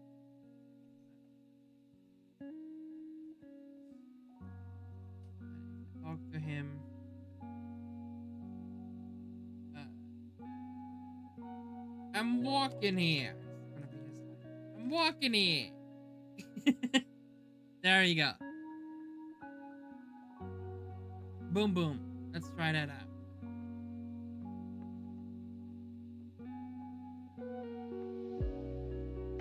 He's not walking. Okay. Hey, it's dangerous. I sure hope you have a Pokemon with you. I do, man. I do. I'm not cute. I'm not. But hello. How you doing? Hey, it's dangerous. I sure hope you have a Pokemon with you. I sure do. Oh, he's walking. Hell yeah. Look at him go, dude. I did it. I'm walking here. He is walking there. Right. I made this map. Pretty cool map. Then this is kind of weird, but this was just a test map. Yeah. Okay, I'm getting the hang of it. Okay, so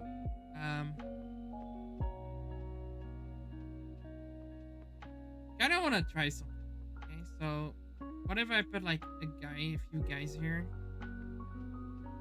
Who should I put there? Like a random ass Pokemon or something.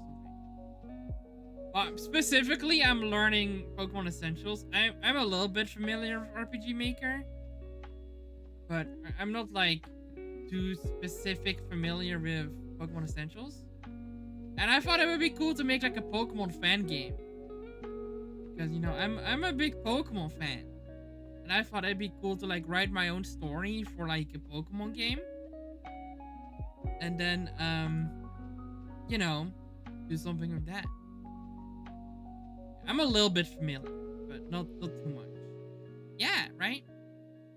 Okay, so first of all, I want to make a switch. I want to try this. These are reserved. This thing manages the battle system. Yeah, like you get all of these sprites and everything. It's nice. But I'm starting pretty basic, right? Like I think it'd be I'm learning it pretty much from the ground up, like following video tutorials and stuff. I'm gonna call this police blockade. Right. Police blockade is on. Yes. So these guys are gonna be blocking me. Copy. Paste. This is just a test. Yes. And then I want to make it so when I talk to this guy, I'm walking here. And then also the police are on.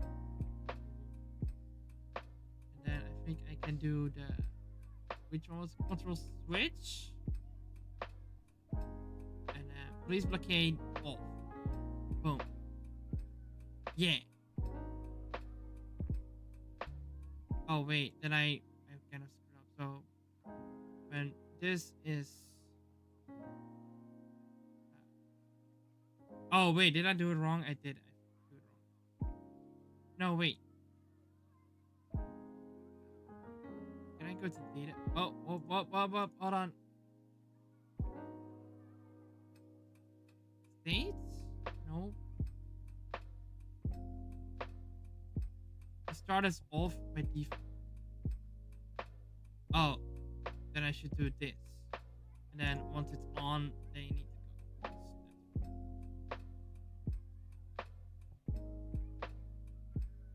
So then, yeah, he said to Wait, they start us off by default, you say? Oh, then I need to turn them on. That sounds weird. So turn the police blockade on, and then once this is on, they go. Yeah. Let's try this. Oh. It didn't. What? I did not copy paste it correctly,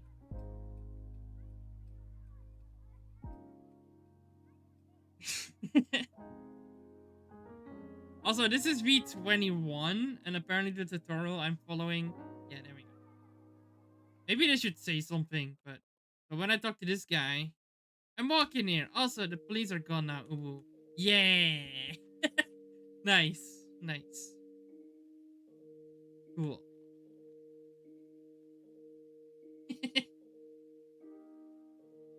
Yes. Small steps. Okay. But then I understand the basics of what he was saying. But yeah, what I'm doing is like I'm following along with this tutorial from this guy from Pendaga. I really like his explanation, so that's why I'm following it. Maybe a bit scummy to do on stream, but wait, I'm on the wrong side. It's from Tendaga. Go subscribe to the guy. But I need to learn, and I'm like more of a visual learner, so you know I need to watch something to be like, okay, yeah, I understand how this works. This is 1.5 hours long. I'm Thundaga, and welcome. Oh, this is all of the event. Oh my lord. Welcome to my How to Make a Pokemon Game tutorial series. I don't know if this series this will cover thing. all of the essential info that you need to make a Pokemon game in RPG Maker and Pokemon Essentials. In this episode, we'll be looking at event commands. We'll be doing an overview on each and every command that you can use in your game's events. That's right, all of them. Oh my we'll lord. Look at the 3 event command pages and break down how each and every event command can be used. Okay. We'll also discuss how I guess frequently we'll just watch some of them this should be used. for Because the rest to be of the honest, stream. some of these are commands that I use very often, and some of them are commands that I've never used at all. Also worth noting, some of these commands have some more complex use cases, and we can dive a little bit deeper into those in their own future tutorial episodes. For now, the plan is an introduction to each and every event command. With all that said, let's get into it. So, as a reminder, to access our events, first make sure you're working on the event layer. To do this, look up in the top left corner of the screen here and select the blue cube to the right of the 3 mapping layer icons. Now that we're working on the event layer, we can right-click on any existing events and select Edit. Is it gonna literally or go over? we can right-click I don't know on if an everything empty is even space and relevant. select New Event to open our event editor window. I recommend that you get very familiar with the event window, since this is where we'll be spending a lot of time making our events. In fact, most tutorials moving forward will probably use events. For more information on all the different sections of this event, This is just a repeat of something he did I already. recommend checking out my previous tutorial where I do no, a deep dive maybe not. on each and every section. For this tutorial though, we'll be focusing solely on the event commands section of the window right here. This is where we can add a sequence of commands that will run in order from top to bottom once our event is triggered. Some events can seem pretty long and intimidating with their list of commands, but once you get familiar with all the event commands... Damn, I really like this sprite pack. I don't know. I hope he's gonna like go into like how to import custom sprite packs and stuff, because this one looks gorgeous. I really like this one. You'll be reading this screen like a pro sure he in will, no time. Plus, I promise you that video. event commands are so much fun to work with. They're the key to bringing functionality and life to your game. To begin adding an event command to our list here, simply right-click and then press Enter on your keyboard or select Insert to open the Event Commands window. In the Event Commands window here, we have 3 pages of event commands that we can choose from. Now, this can be intimidating as well, but don't worry. There are I just don't know, like, if you're gonna make your own game and stuff, and you know, I don't know really how it works. Are you just allowed to use sprites from other people? I'm sure there's resources for it that you're allowed to use, but I don't know. That we never use. There are some in here that we use a ton, and there are also some others that get used occasionally, and you'll learn in time as you get more familiar with all of the commands. But have no fear, because we're going to be looking at every command on all 3 of the event command pages here in this tutorial. Yeah, I don't know, that's scary. I'm not a good artist at all, but maybe I could for some simple ones. Like, it would be cool to have like a custom Rizu player sprite. I think that'd be really cool to do. Tutorial. And luckily for us, the very first command on the But first also page difficult. of our event commands list is also probably the most frequently used of all the commands, and that's show text. Show text is super straightforward in that it does exactly what it says it does. It shows a text box with some text in it in our game when our event is triggered. Selecting the show text command here will open a text box where we can type in any message that we want to appear. Full tutorial. Before we look into the next event command though, I know how think now text is a good works. time to bring up a couple event command window pro tips. What show Okay, wait, choices does I should probably commands listen. matters a ton. So for example, if we have two show text commands here, we'll see the first text box or the one on top of the list first when we talk to our event. Alright, And then basic. after we hit enter to close that text box, the second text box will appear. Whenever I want to change the order of my event commands, I use copy and paste. At any time, you can select an event command, selecting an entire of their own different show text commands based on every 4 lines. And then this one just was the 2 left over at the very end. This is particularly useful if you've written down a long monologue anytime you want to. Maybe that's delete. useful. At any time, you can also right-click on an existing event command and select Edit to change the values set in that command. I use this a ton in just about all of my event commands, so you should get used to editing yours as well. As one final pro tip before we move on, if you right-click and then select Batch Text Entry, it'll open this tall text window that will accept a lot of text input. And then from there, it will automatically split those lines up into a bunch of different show text. That is commands. nice. So what I've done here is just written in a bunch of example text. What we can do here is now hit OK, and look at that. It split all of those lines into a bunch of their own different show text commands based on every 4 lines. Like, it is write a And whole this one just dialogue was for the a 2 character left over in at the it. very end. This is Did, particularly useful if you've written down a long monologue elsewhere and then you want to transfer it into your game. Just be mindful that the text still flows naturally in your game. Alright, now that was a lot of info about show text and a bunch of different event command pro tips. Honestly, What do you too say? much. Make a choice. For the other choices though, these choices will be automatically chosen if the player presses the cancel button. So for example, if we select choice 2 here, then choice 2 will be selected when we press cancel. So in this case, no. I mean, The choices final are option also here, pretty branch, clear. means it will be a separate option apart from choice 1, 2, 3, or 4. For the purpose of this example, let's select branch in our show choices. Sure, no way, heck yeah, and I don't know. Let's select I don't know. You'll say, you selected I don't know. Now let's actually select sure. So this is very useful. I referred to it as branching before, but Yeah. essentially what this is doing, Okay. input number opens up a little window. I'm where kinda you can skipping move through up and them down, because most of them or are pretty left and right obvious to what input they a do. number and save that to a variable. Let's add one to our event real quick right here. So we select input number, and what we can do is see that there are 2 values here. The first is the variable for our number to be saved to. So let's just go. Here's a The pro thing that's tip. important to mention now that we've covered show choices and input number is that the interactable windows for those events will change position depending on if there was a show text event command used before. For example, if we use a show text and then show choices, Okay, the that's pretty choices good. list will appear along the right side of the screen, and our text will still be present as we make our choice. I think this looks pretty nice. However, if we don't have a show text beforehand, the window for our choices or for our input number will instead appear in the top left corner of the screen. This looks a little bit less nice in my opinion. For that reason, it's a good idea to make sure you're using a show I mean, text that command depends on the before you context. use a show choices or input number command. Now let's take a look at the next event command, which is change text options. Change text options is pretty does that straightforward mean? as well, in that it allows you to change where the text is shown on screen and control if the text box should appear Oh. at all. The default in-game is position bottom window show. I use this sometimes though when I want to do a dramatic thing where the message appears in the middle of the screen and the text That's box cool is for hidden cuts. after we've done a fade to black and some text appears in the middle of the screen. Game, And we'll that's cover cool. processing. Right off the bat, I want to let you know that I've actually never used button input processing in any of my projects, but I still want to review it with you. The way that it works is every button in the game has an associated number. The game will wait for us to press a button, and depending on the button that we press, it will change the variable set here to that number. So, for example, Oh, do you do a lot of RPG Maker stuff? I mean, I assume so. If you know a lot about it. But yeah, I don't know. I think it'd be cool to used to. mean, wait is also pretty obvious. We'll wait 2 seconds before moving on to the next command. If we make this 10 frames, that's essentially saying we're going to wait a half second it's before already moving to the next command. For testing purposes, let's make this event. The comment event command doesn't require greater than or less than or greater than or equal to or not equal to a certain comment. L is the our player is facing. We could even...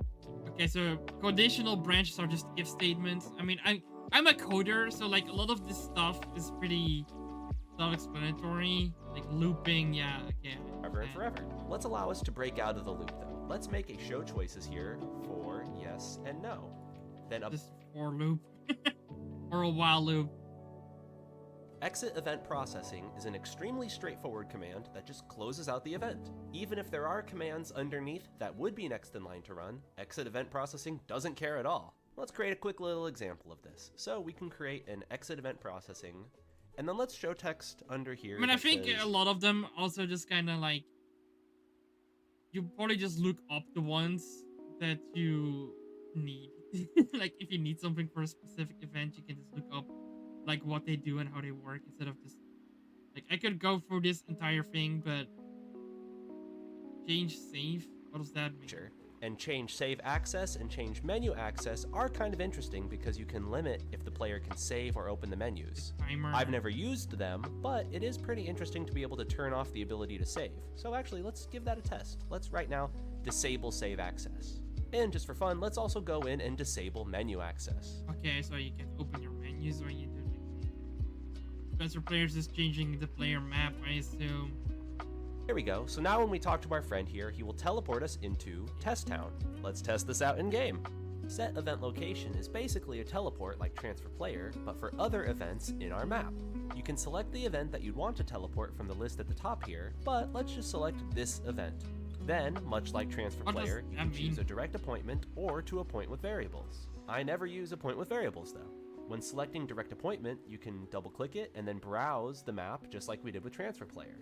And you can even middle click and browse the list here, and then left click, and then this will be where our event is teleported to. There's an additional option here though, where you can choose for the event to exchange positions with another event. I think this will be pretty funny, so let's use this. Let's make sure we have the correct event selected here though, because our guy is cool. That's pretty crazy, looking at our events teleport around like this. Set event location is super cool. Transfer back, what the heck? What do you think about this, friend? He just says, yo, dude. That's fine. It's a little bit confusing, but look at that. I'm an event. Whoa! Okay, yeah, so just warping NPCs. Is talking to us about the lake that's above.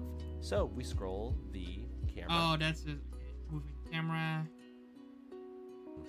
When we I'm happy I'm not watching this whole video. Select change map settings, we'll see that it allows us to set a panorama graphic, fog graphic, or battle back graphic for our map.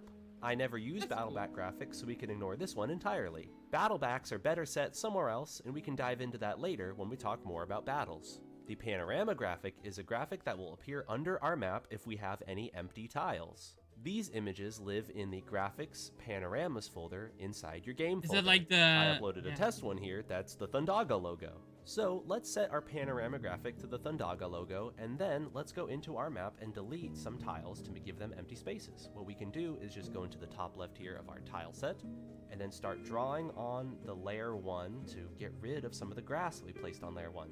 We'll know that it's an empty tile when it's a pure white square like this. Yeah. Now, let's run our game. So as you can see, it doesn't look great right there. It's kind of just a big black void, and this is because we don't have any panorama graphics set up yet. So let's talk to our old dude and let's set it. Well, look at that. We've got the Thundaga logo now. Oh, look at that. Whoa! All the empty spaces are filled in by the Thundaga logo. That's kind of cool. Maybe I mean, it is cool, but... I'm a little bit biased, but I think that's kind of neat. The other option that we can select here in change map settings is fog graph. Then what we can on the actually appear hence, and let's just put in the list of, and there's change fog opacity, where you can change the opacity and you can change it over time. So you can change it over the course of 20 frames, which tutorial on. Let's look at our player or another event and then play an animation on that character. For our testing, let's make it so that way we select our EV02, which is our old guy here, and let's play the animation exclaim bubble on it. This list of animations here is defined in the database tab that we mentioned earlier when discussing common events. In the database tab, we can click on this animations tab, and then look at this, we can see all the animations that have already been defined with Pokemon Essentials. If we want to preview any of the animations in here, we can click on them and then select play hit along the right side of the window here. Play hit or miss. Yeah, there we go. That's our exclaim bubble animation. Making animations can be pretty intense, so we'll cover that in a future tutorial. The animation itself lasts around 20 frames too, so let's insert a wait after the animation. So our guy will play the exclaim bubble animation and then we'll do some text afterwards. Well, he'll say, "That's crazy." So this is essentially him reacting. I think that's going to be pretty interesting. Let's test this out in game. So here we are with our elder friend yet again. Let's talk to him and let's see this show animation. So first he'll say, "Hello, I'm an event," and then afterwards, whoa, exclaim, and then "That's crazy." See, adding the wait afterwards helped a lot. I think show animation is fantastic and should be used a lot in cutscenes, and it helps kind of inject personality that's a good one to know flavor about. In events where otherwise characters are just talking That's to gonna each add other. a lot. I like to use show animations to break things up a little bit. Like somebody will say something crazy, and then other characters, when we talk to our old man here, he'll turn us invisible. Then when we talk to our friend over here, let's do another change transparent flag where they set that us just makes back you to invisible. Now let's test this in game. All right, let's talk to our old friend here who says, "Hello, I'm an event," and look at that, they've changed the transparent flag, so now we're invisible. Yeah, I don't see the point of that. What set move route does is take a character, so our player or another event, and then make it move on a path that we set up. When we click on set move route, it'll open up the move route window. And there's a lot going on here in this window. In the top left here is the character that will be moving. We can make it the player or any of the other events on this map. For our testing purposes though, let's select this event, so it'll be our old guy moving. The large grid of options here on the right are all of the different move commands that we could use for our event. I can go into more detail on all of these in a future tutorial, and I totally recommend that you play around with these on your own to get familiar with them. For our testing this is just making a move. That's not event commands with the highest learning curve can go wrong if you're not careful. A common mistake is not properly setting ignore if can't move in some game cutscenes, which can lead to cases where the game will freeze while waiting for the move route to finish. Another thing to be considerate of is that the next event command in the sequence of event commands will trigger immediately after the move route is started, rather than when it finishes. We can see this by adding a show text command underneath here. Let me plug that in real quick. And let's just have our old man here say Yahoo! Yahoo! What this will do is display the text immediately after the old man starts moving. If you want to make sure that that current move route finishes before moving on to the next event command in the sequence, then look no further than the wait for moves completion event command. Wait for moves completion is an event command that was made to go underneath set move route commands and make it so that way the event sequence will pause and wait for the move route to complete before triggering the next event command in the sequence. This is extremely important and useful, and I use it all the time. As a warning though, this can cause issues if you're not careful. Since the game is waiting for the move route to finish, if the move route can never finish, then our event will never move on to the next event command, and our game will essentially be frozen forever. For that reason, you should be mindful and careful when using move routes and waiting for their completion. I use them all the time though, for events and different cutscenes, and I do still strongly recommend that you play around with them a lot and get familiar with them. Now, let's look at the next 3 event commands together as a package. These 3 commands are prepare for transition, execute transition, and change screen color tone. Let's break the ordering a little bit here though and start with change screen color tone, since we'll also be using this for our transitions. What change screen color tone does is change the color of the screen. When selecting change screen color tone, we can see the options to adjust the red, green, blue, and gray values. We can adjust these sliders up and down or type in a value here. We can also see a preview on the right side of the window that will showcase the color based on our current selected values. At the bottom here, we can also make this change screen color tone take place over time. This defaults to 20 frames, so our colors will fade in and change over the course of 1 second. However, we could drop this down to 0 frames if we wanted to, so it would happen immediately. I don't know how long this stream is going to be. So when we talk to our old man over the course of 20 frames, our game will get more blue. So let's just crank all these values to 0 essentially, but crank the blue up all the way to the maximum value of 255. There we go. Because for the people that weren't familiar or aware, yesterday I was over at Rain's place. And we got pretty drunk. My hair is red now. Yeah, I wore a maid dress.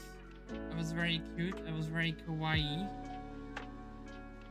Yeah, I did it. I didn't bleach my hair, but like it it's funny because like my family couldn't even really see it because like it was dark. So I have to be like outside in the sun and then you can see it. Because I didn't bleach it or anything. But that's okay. Maybe one day I will bleach it, but I wanted to start kind of low, you know, as a first step. But yeah, I have hair dye in my hair now. And it was raining a lot last night. So I did get some sleep, but I didn't sleep a whole lot. So yeah. Our old man now, when we talk to him. So my hair has like a red tint, I guess. Because my hair is like a brownish color, like it's light black, kind of brownish. I don't know. It's kind of in between. So you don't see it a lot until I'm like in bright light. But it's okay. I kind of like it that way. You know, just start low key, and if I ever want to like go all the way, I can bleach it. But yeah, no, I didn't want to start with that because that seemed really scary. Is gonna make the game world more blue. Oh yeah, and we did the Pokemon Smasher Pass yesterday too, but Rain unpublished the VOD because I mean it's fine. Your hair, so your choice. Eee. Let's talk to our friend here, and he'll say hello. And there was some unhinged stuff. There's a clip in my server, in the Rizu Twitch clips, where you can see me in a maid outfit and with pet ears. Because Rain liked the clip so much, she didn't want to enlist the clip. So you can see it. By the way, for the people that aren't in my server, good excuse to self-promote. You know. Yeah. Feel free to join the server because that's usually where I post most of my, I don't know, content updates / things. So if you're not in the server and you want to be included, please join the server. Hello, I'm an event, and then just like that, over the course of 20 frames, he made the game world a little bit more blue. Look at that, he's getting his revenge. Earlier in the video we made him blue, now he's making the world blue. No, I like blue to use guy, change screen color tone a lot, in particular when transferring the player. As an example, I like to actually use this as a fade to black, so making all these down to 0, over the course of, say, 10 frames. Then I'll insert a wait of, let's say, about 12 frames. Then what I do is I transfer the player. So for this example, let's just transfer to Test Town. Then from here, what we can do is copy these, and then make this fade back into the default values, which are all 0. Now let's see how this looks in game. Let's talk to our friend here again, and he'll say hello, I'm an event, and then it'll fade to black, then do the transfer, and then fade back in. Now I think that looks pretty damn good. What do you think? There are ways we can make it look even better though, and that's by using prepare for transition and execute transition. Prepare and execute transition are a two-piece combo, where prepare is called first and then execute is called after. Yeah. We'll also want to call something in between so our screen is different before and after the transition. And you already know. But like in that clip, my hair is already dyed, but then you can kind of see like, yeah, it's kind of hard to tell, especially through like a camera. But it's okay. It's definitely like a more darker red. Yeah. Know what we're going to use, it's got to be change screen color tone. As a word of caution, whenever we call prepare for transition, that makes our game stop updating the screen's graphic. Like people like ask me, hey, you should take a picture like when you have your hair dyed. But I'm like, I can, but you probably can't even really tell. So, you know, that's okay. Like Rain gave me like 2 pots of the hair dye because she is gonna dye her hair back black. So I just have like some pots of hair dye if I ever wanna like. It's the semi-permanent one, so it's not like actual permanent hair dye, but the one like that goes out when you wash your hair a few times. Until an execute transition is called. If you only ever use a prepare transition and then never actually call an execute transition underneath, you'll cause your game screen to appear to freeze. So what we've got here is our prepare for transition, then underneath let's change the screen color tone to like a dark red. Let's lower the green and blue values a little bit. And let's raise the gray values. Yeah, I think that looks good. Let's make sure that the time is also 0 frames here. We want this to be 0 frames since the fade is actually going to come from the transition instead. Now, let's finally call execute transition. When selecting execute transition, we'll be given the option to select a transition graphic. These are image files that live inside of the game's graphics transitions folder. What the transition does is, over the course of 40 frames, or 2 seconds, fade from our initial screen state to the new screen state. I like to think of this as prepare for transition is taking a screenshot of our game at that time, and then execute transition is fading from that screenshot to our new screen state. Oh, so that's this transition uses the black and white values of the transition image. The darker black and gray sections will fade first, and then the lighter gray and white sections of the image will fade last. So let's select one that we think looks cool here. I kind of like battle too, because it's kind of got a radial effect.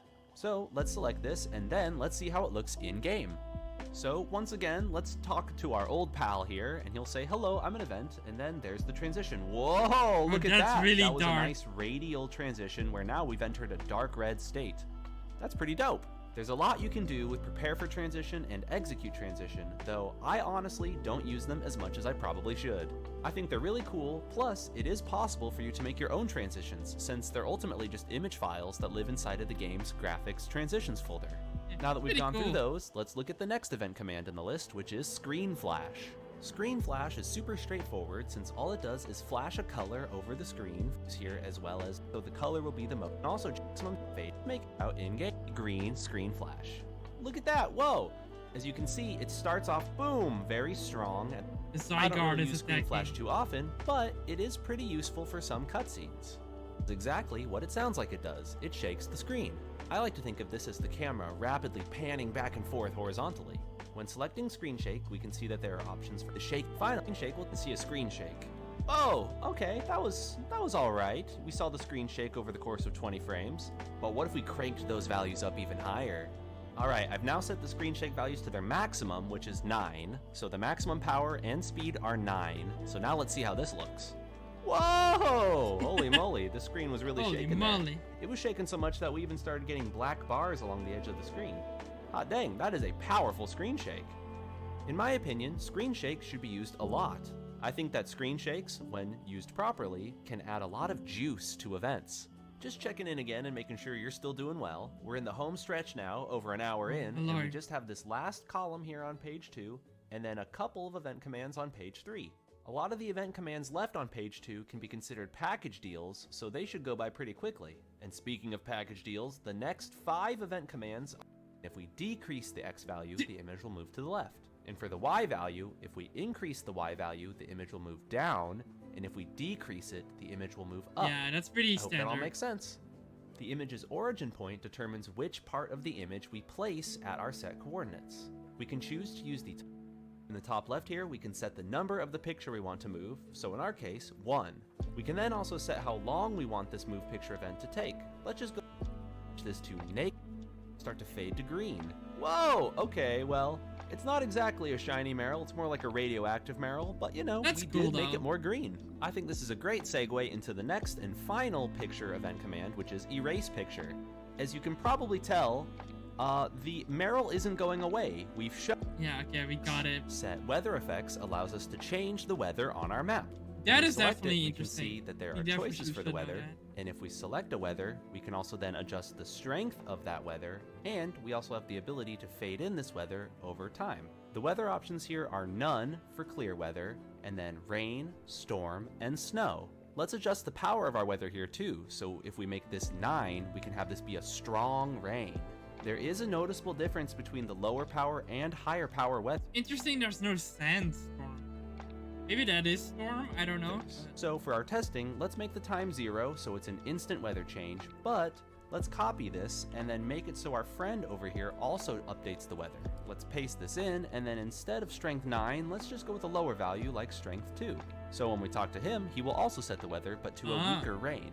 So right now it's a beautiful clear day out, but when we talk to our older friend here, it should change to weather rain. Wow, look at that. It's quite rainy out. So this is rain of strength 9, the highest strength. Now let's talk to our other friend here, and let's see what a lower strength rain looks like. It's still rainy, but it's not nearly as dark out. Look at that. So that's pretty cool to be able to control the weather from events. For full disclosure though, there is a better way to control the weather on our maps, which we'll cover in a future tutorial when we look into map metadata. It gives us volume or the pitch. I mean, BGM I get, fade out I get. And what is BGS? Let's hit OK here, and by default, the folder is BGS. What play BGS and fade out BGS do are the exact same as we just covered for the BGM Is commands, it just background but for BGS sound? instead. BGS is background sounds, so think a snapshot of which BGM and BGS files are currently playing, as well as their volume and pitch. Then what restore does is stop whatever BGM and BGS files are currently playing to then begin playing our BGM and BGS files that we memorized earlier. Next up are play ME and play SE. What play ME and play SE do are play sounds, the ME and SE files in our game's audio, ME, and SE folders respectively. The difference between them is that SE are standard sound effects that can be played at the same time as our BGM, but ME are special sound effects that will pause our currently playing BGM as they play. Yeah, but what does ME mean though? A good example for ME would be something like item get. Music Whenever we effect? pick up an item, the music will stop and then continue playing once the item pickup ME finishes playing. A good example for SE would be something like, let's see, how about player bump? Whenever we walk into something in-game, the bump SE will play, but we wouldn't want that to pause our music every time it played. Let's listen to both of these in-game. I've cranked up the game music for this one. Let's talk to our old guy here. I've set up a show choices where we can listen to the item get ME or the bump SE. Let's listen to item get. As we can hear, it fades out the currently playing BGM and then plays. Yeah. Now we're finally on to page 3. You'll be pleased to know that we don't use most of the event commands on this page, since they are mostly tied to conventional RPG Maker data that we never use. To help drive my point home, I've now marked the event commands that we never ever use with a red overlay, and marked the event commands that we can use with a green overlay. That's a lot of red, eh? Well, I counted, and that's actually 24 out of 30, and 4 of these green commands are actually commands that I've never used in any of my games either. Just going down the list, the commands that we never use are battle processing, shop processing, name input processing. I don't need you to list now, it. let's look at the useful event commands here on page 3. I can see it on the first screen. of which is recover all. I use recover all a lot. What recover all does is heal all of the Pokemon in your party, such as a Nurse Joy event in a Pokemon Center. When selecting recover all, we can see that we have the option to heal the entire party or our player.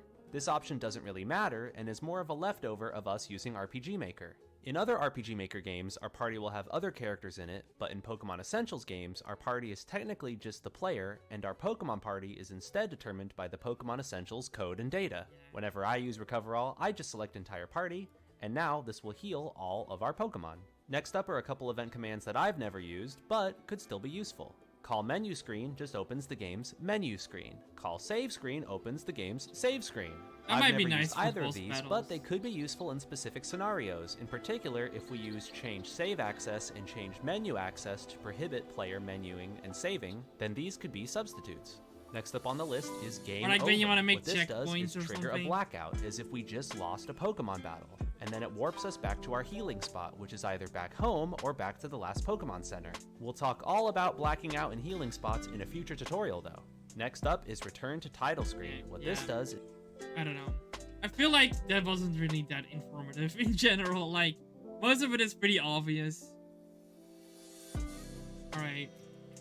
Let's go to trainers. This is Hello something there, I'm actually curious Thundaga, about. and welcome to my How to Make a Pokemon Game tutorial series. This series will cover all of the essential info you need to make a Pokemon game in RPG Maker and Pokemon Essentials. In this episode, we'll be looking at trainers. We'll be looking at all of the different elements that go into setting up a trainer battle event, and we'll make our own custom new trainer along the way.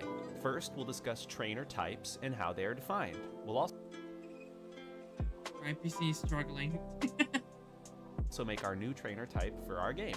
Next, we'll discuss the trainer's PC, text please. PBS file and how a trainer's Pokemon team is set up. After that, we'll create our trainer event so they can see us and walk up to us and initiate a battle. And finally, we'll test it all out in-game and fight our trainer. And as a couple of bonus items, we'll also touch briefly on trainer battle intro animations and losable battles. With all of that said, let's get into it. When first defining a trainer, there are 2 PBS files that we need to edit. As a reminder, PBS files are text files that live inside of our game's PBS folder. These text files control a lot of the data in our game. Within our PBS folder here, there are 2 text files that we want to edit, and those are trainer_types and trainers. Let's open up trainer_types, and let's also open up trainers. I use Notepad++ for all of my text file editing, and a download link for this will be in the description. Notepad++ isn't mandatory though, and you can use whatever text editor you want, or whichever you're most comfortable with. Even the standard Notepad program can get the job done. I made my Notepad++ dark blue by going into Settings, Style Configurator, I don't care about your fucking Ruby Blue. themes in your Let's scroll to the bottom and start making our own new trainer type. I'm gonna copy this line here and paste one underneath because it's a nice little divider. Now the first thing that we need when creating a new trainer type is to give it an ID.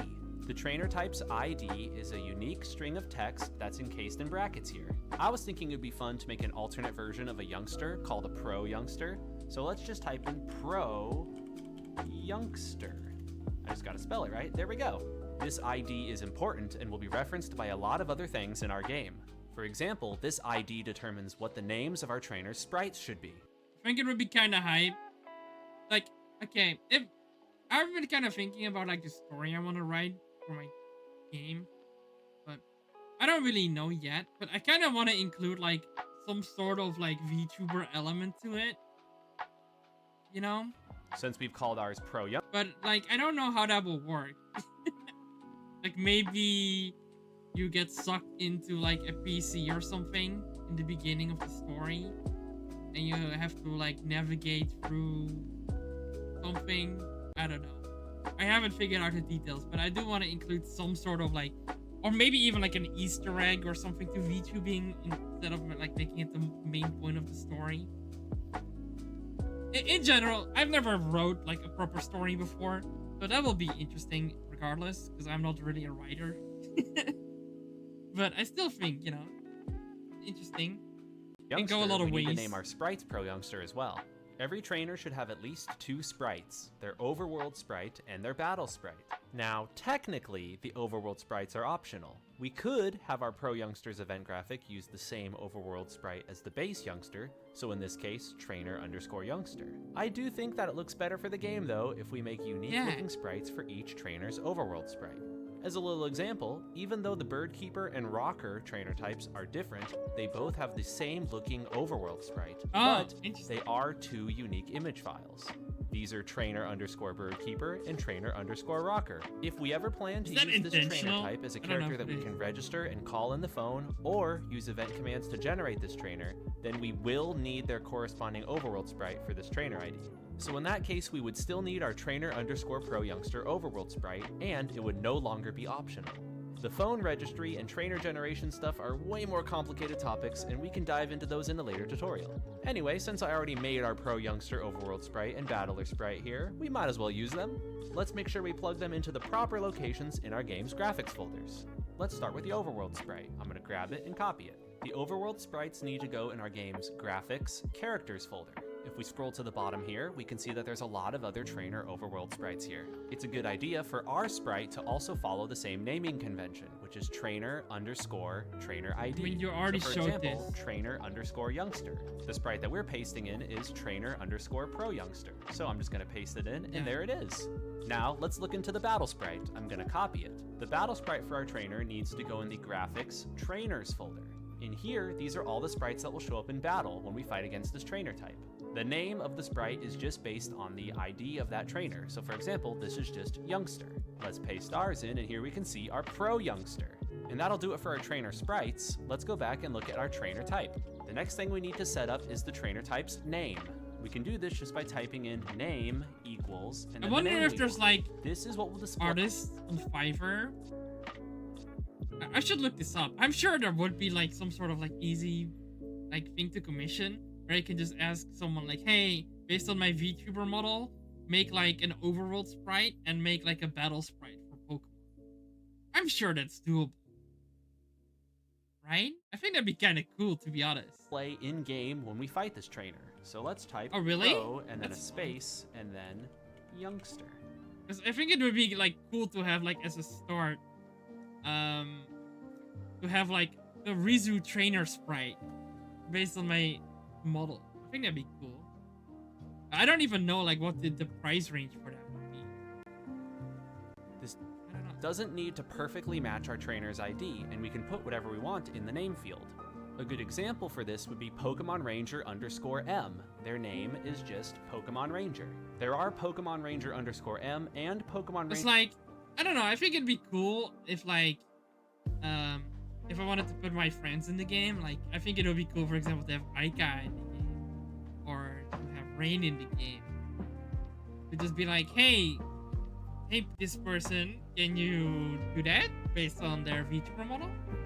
I think that'd be cool. I think that'd be pretty Ranger cool. _F as separate trainers with their own different sprites and trainer types, but when we fight either of them in-game, their name will just display as Pokemon Ranger.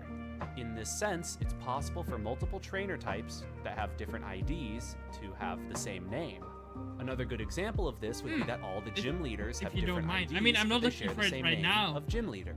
Brock It'd be nice to do is in a the gym future. leader, Misty is a gym leader, and so on and so forth. Like, if I, you know, that would be like stuff that you would add last minute, I would think. Like having like cool sprites, like first, you know, prototyping and writing the story and stuff like that. But it could be cool in the future. Feel free to like send me his details in DMs or something. And I don't think we have each other on Discord, but I'm also in Aika server. I know you're in there. After this is the trainer's gender. We can type in female, male, or unknown. For our pro youngster, let's type male. Unknown can be useful for trainer duos, such as Crushkin or Cool Couple. If this is ever unset for a trainer type, it will default to unknown. The next field is base money. This determines how much money we get from beating this type of trainer. The money we actually earn from the battle is this value multiplied by the highest level Pokemon in the trainer's team. So, for example, if our base money is 100, and we fight a trainer whose highest level Pokemon is 50, then we'll earn $5,000 Is it how it when works we in win the the normal battle. games? That's a lot of money. If this value is ever unset, it will default to a value of 30. Next up are a couple of optional, but still very important fields, never thought about starting it with that way. skill level. Skill level determines how smart this trainer's AI is. This can be a value from Why is 0 my hand to like in my 100. feet? 100 being the highest value that actually makes a difference. Set this to a high value if you want this trainer type to be a more skilled battler. That's After cool this too. is Intro BGM. This may be an optional field, but I would argue that this really needs to be set for every trainer type, since it adds so much to the game. Intro BGM is the music that plays when this trainer spots us before a battle. Here are some example clips with and without Intro BGM set up, and just listen to how much of a difference it makes.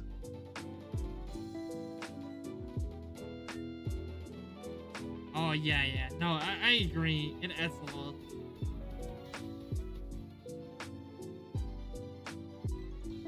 Yeah. I agree. That's a good one.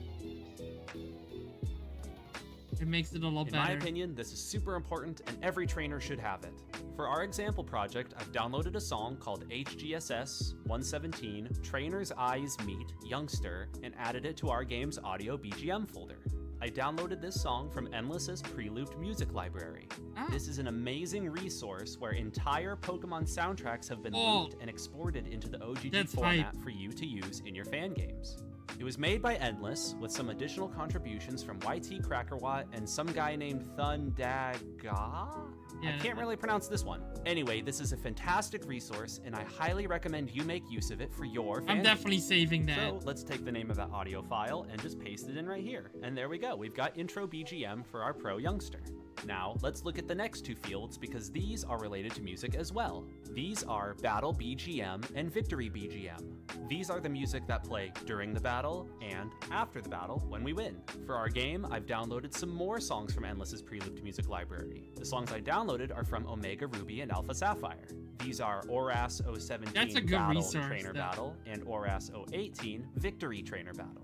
let's just go take these real quick and plug them in for the battle BGM, and then grab this one and plug it in as the victory BGM. If battle BGM and victory BGM are ever unset for a trainer By the type, way, I'm probably gonna stream default for like battle one more and victory hour. BGMs will I don't be want to used make it instead. too late tonight. The defaults I hope are that's defined okay. in metadata.txt in our game's PBS folder.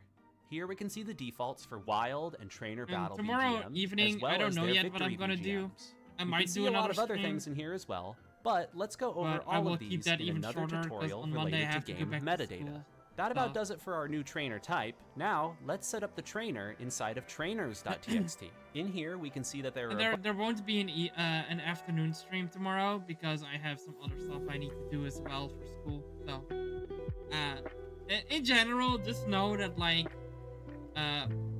when my school starts up again, streams will be not daily anymore. I'll go back to like, kind of like seeing what I want to stream, but also kind of having a schedule, you know.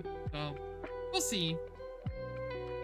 Like it's kind of difficult right now, so because recently I ended a Nuzlocke series. Now I'm kind of in that weird spot where I'm like, okay, but what do I do now for a series?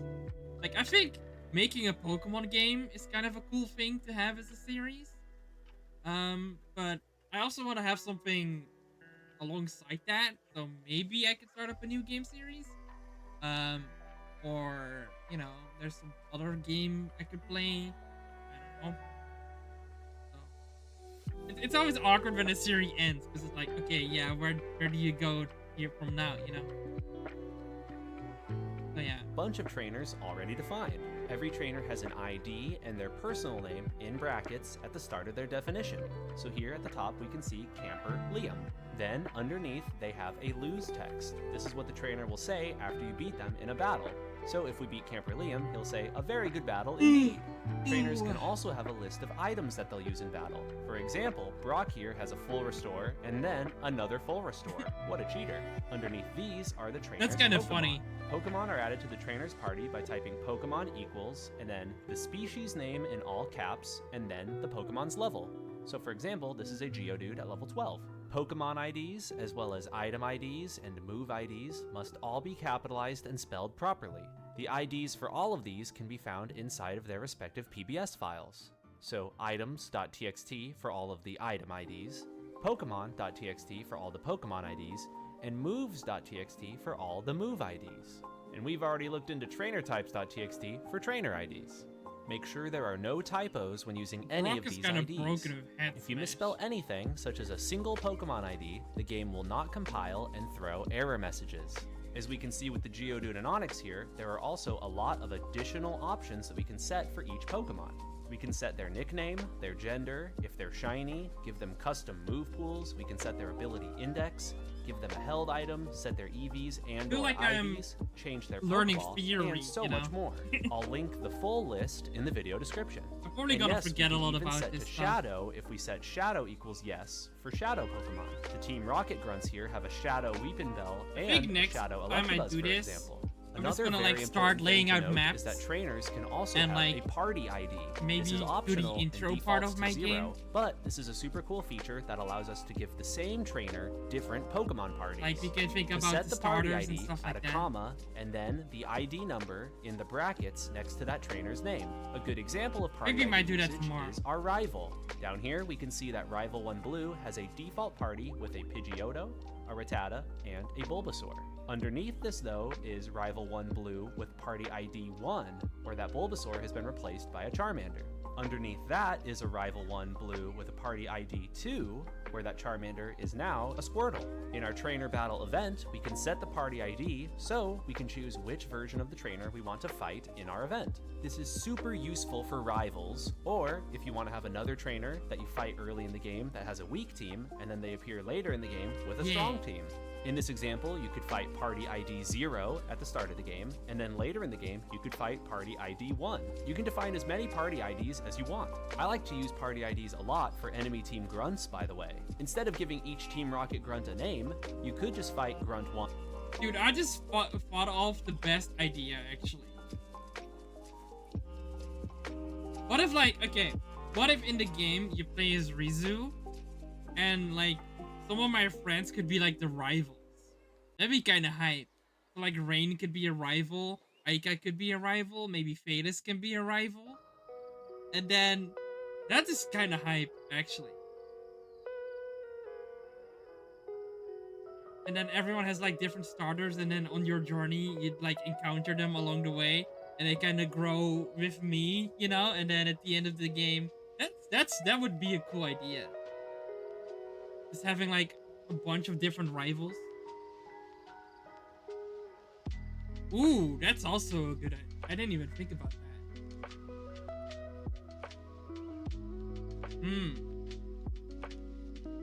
Maybe just other VTubers that maybe I'm not as personally like connected to. But like, I don't know, they could also be friends. Like maybe you could like, you're like, well, okay. How would you describe your VTuber model? Like you're more of like it sounds rude maybe, but you're more like an aquatic creature, right? Like you could be a water type gym leader, for example. That'd be kind of cool. And I know like Zentex has like as his logo like a bee, so he could be like a bug type gym leader.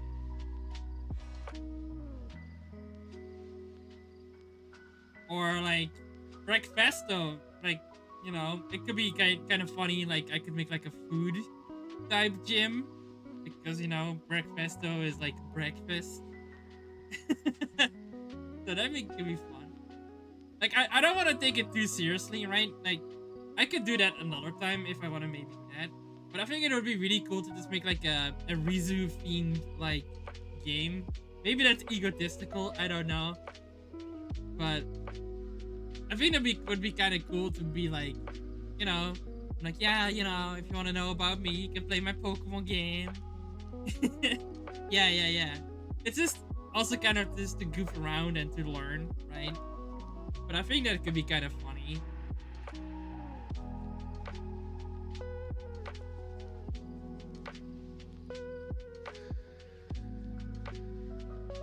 Yeah. And I can make it like lore that like Aika is actually my sister. You know, the strawberry sister. And we both start on the adventure at the same time or something.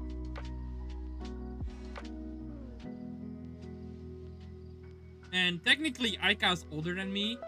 It could also be that like Aika is kind of like the mentor. Like she's already been on a Pokemon journey, but she kind of guides me on my journey or something. That would actually be so cool. I'm kind of hyped for that. And Phaedus is like an alien VTuber, so she could have like a Clefairy because Clefairy comes from space, and maybe later on she finds a Deoxys because she's been to space, and it's a Pokemon she found while she was in space, or something like that. I feel like there's a lot of cool lore things I can include in that from my friends and from other people. I think that'd be really cool. I'm not gonna lie. Yeah, that's a cool idea. Yeah. I mean, the downside about being like a strawberry is like there's like no strawberry Pokemon at all. So that's kind of a downside to it. But you know, I see Aika like maybe as well as like having a lot of fairy type Pokemon, and I mean she's like a vampire as well, so maybe, you know, throw in some vampire Pokemon like Gliscor. I mean, Gliscor is more like a Scorpion. And there's like a lot of cool potential things I can do there.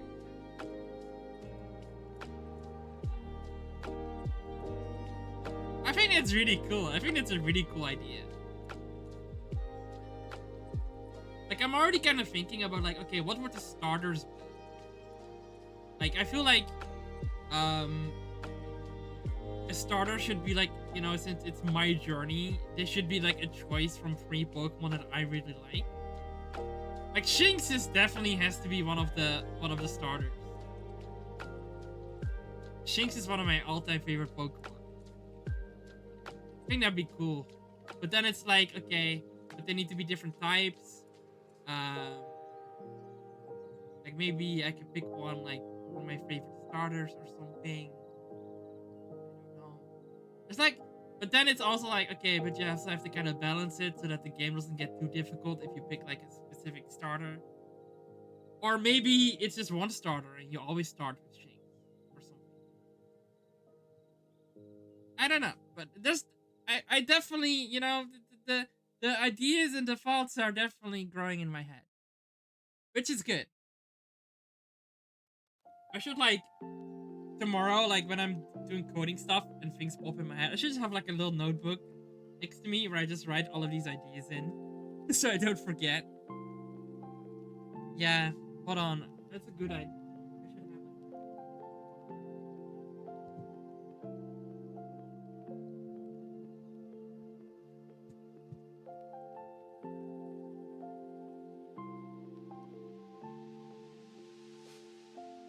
Where is it?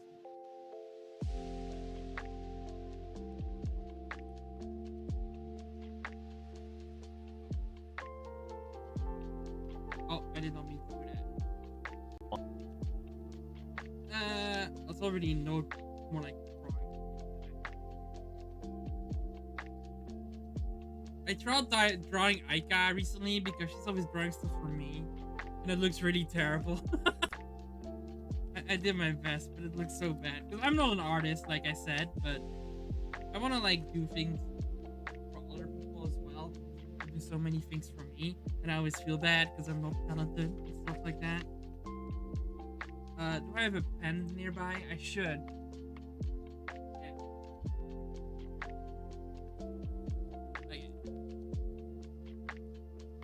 Okay, so I think the game is gonna be called Pokemon Rizu Edition, Pokemon Rizumu Edition, or something. It sounds weird. Maybe I can. Okay, it's a temporary title. Pokemon Rizumu Edition. Strawberry version. That's kind of hype. Yeah.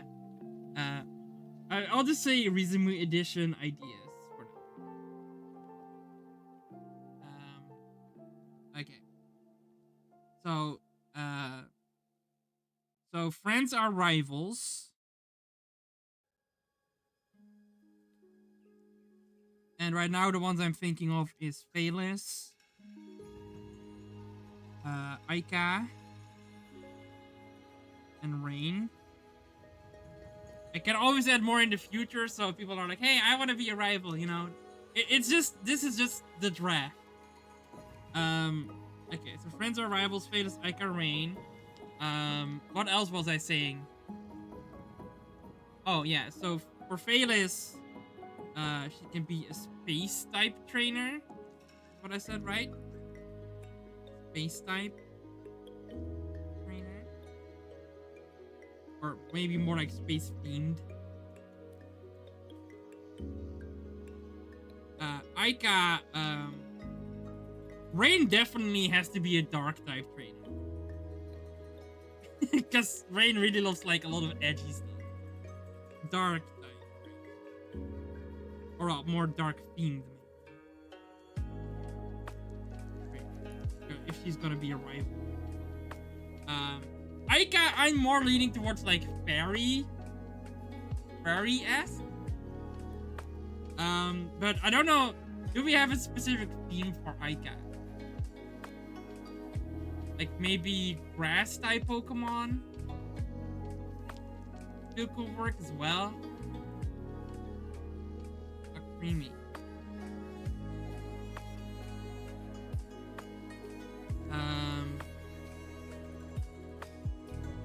I don't know. I kind of like thinking in themes. You know what I mean? Like, if Phalis is space, Rain is dark, what would Aika be?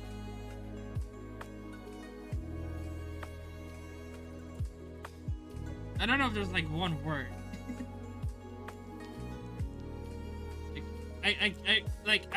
My mind is leaning to fairy, but I'll just write fairy for now. Fairy.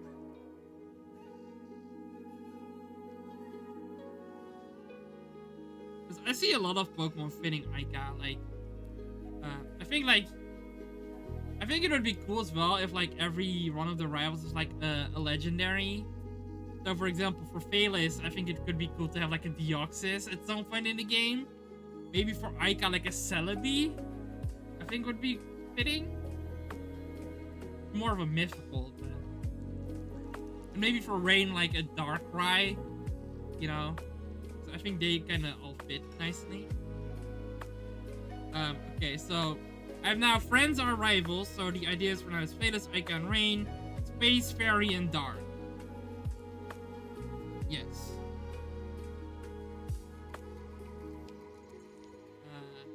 Actually, you know what I just realized? That type combination actually works really well. You know why? Because most space types themed Pokemon are psychic, right? And wait, okay, maybe not. Okay, Fairy is good against Dark, right? So Aika is good against Rain, and Rain is good against Phalis because Phalis is usually psychic. But then it's like, okay, but psychic isn't really good against Dark or Fairy specifically. So it's not really. I see there's probably like a thing I can do there when I build teams where I give like maybe more like yeah, I don't know. Yeah, kind of.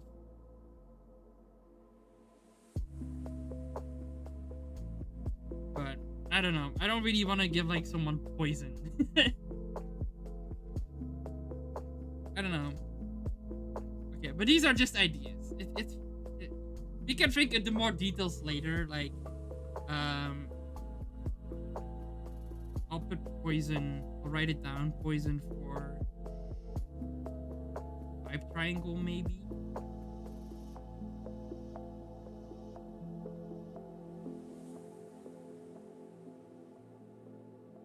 Okay. So that is the idea. Maybe some story points, like I said earlier about maybe Aika could be a sister. I should first ask permission, even if they want to be in the game, but could be. I wouldn't imagine them saying no, but. And otherwise, I can always change the names or something. Aika could be a sister that already went on a journey before. Oh, maybe.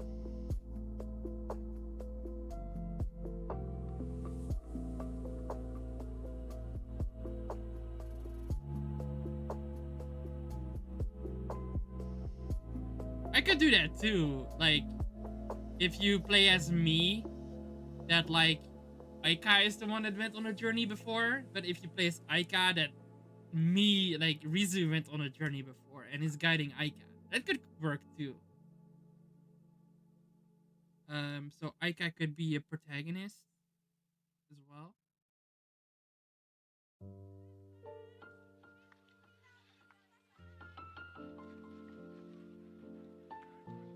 Okay, you know what could be cool?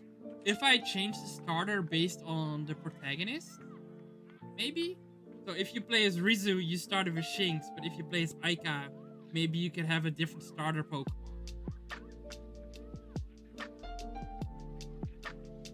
Or something. Or you get like different choices. I don't know, that could also be an idea. Different starters.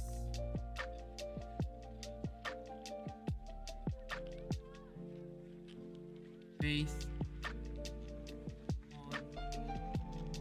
on different starters based on protagonist.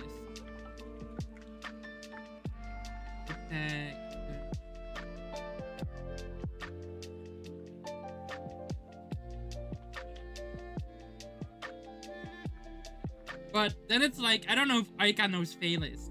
Like, it could maybe kind of conflict. I don't know. I don't know. Maybe. I'll put that as a question mark.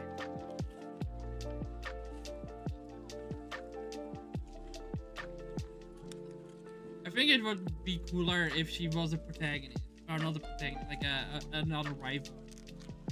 Personally. But it could be maybe.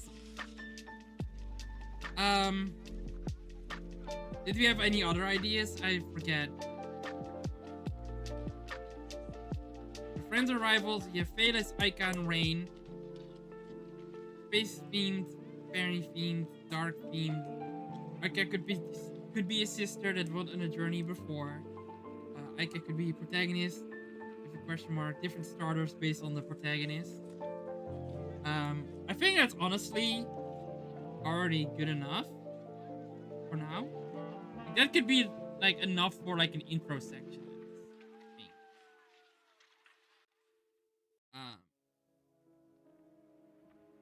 Like it's just like kind of I'm thinking more like, okay, what will be the setting they're in though?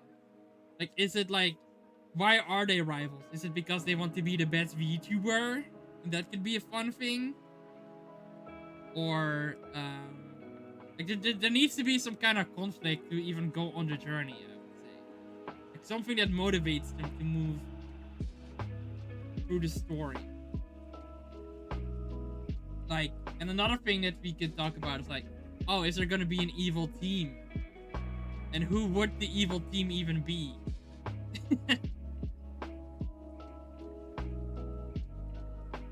Like, those are all like good factors. It could also just be a motivational journey, being like, oh yeah, you know, it's all gonna go on a journey to be the best VTuber. And like, it could be like a fun twist at the end. Well, despite, you know, being rivals, it is best that we all did it together or something. Something like that. I don't know.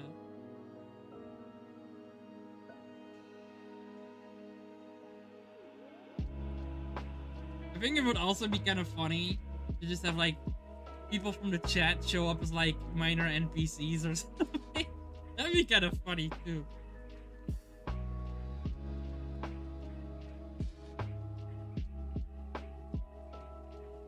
Like, Toxic could be a character being like, hey, are you sure you unmuted your mic?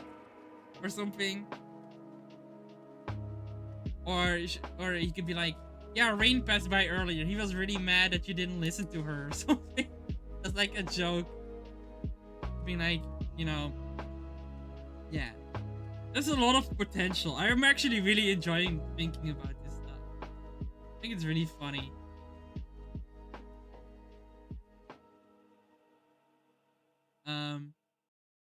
I could pretty much put in anything because I think mega evolutions are a thing too in like Pokemon Essentials. So I can throw like mega evolution in there. There's so much potential. I'm really enjoying thinking about this.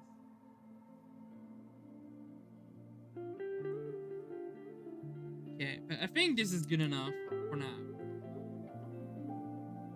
So the friends or rivals thing. But there, I don't know. I feel like there's definitely has to be like some sort of conflict. But what that would be, I don't know yet. I need to think about that. Anyway, I got so distracted. I should probably... I think what I'll do is I'll finish up this video and then I'm probably gonna call it a day.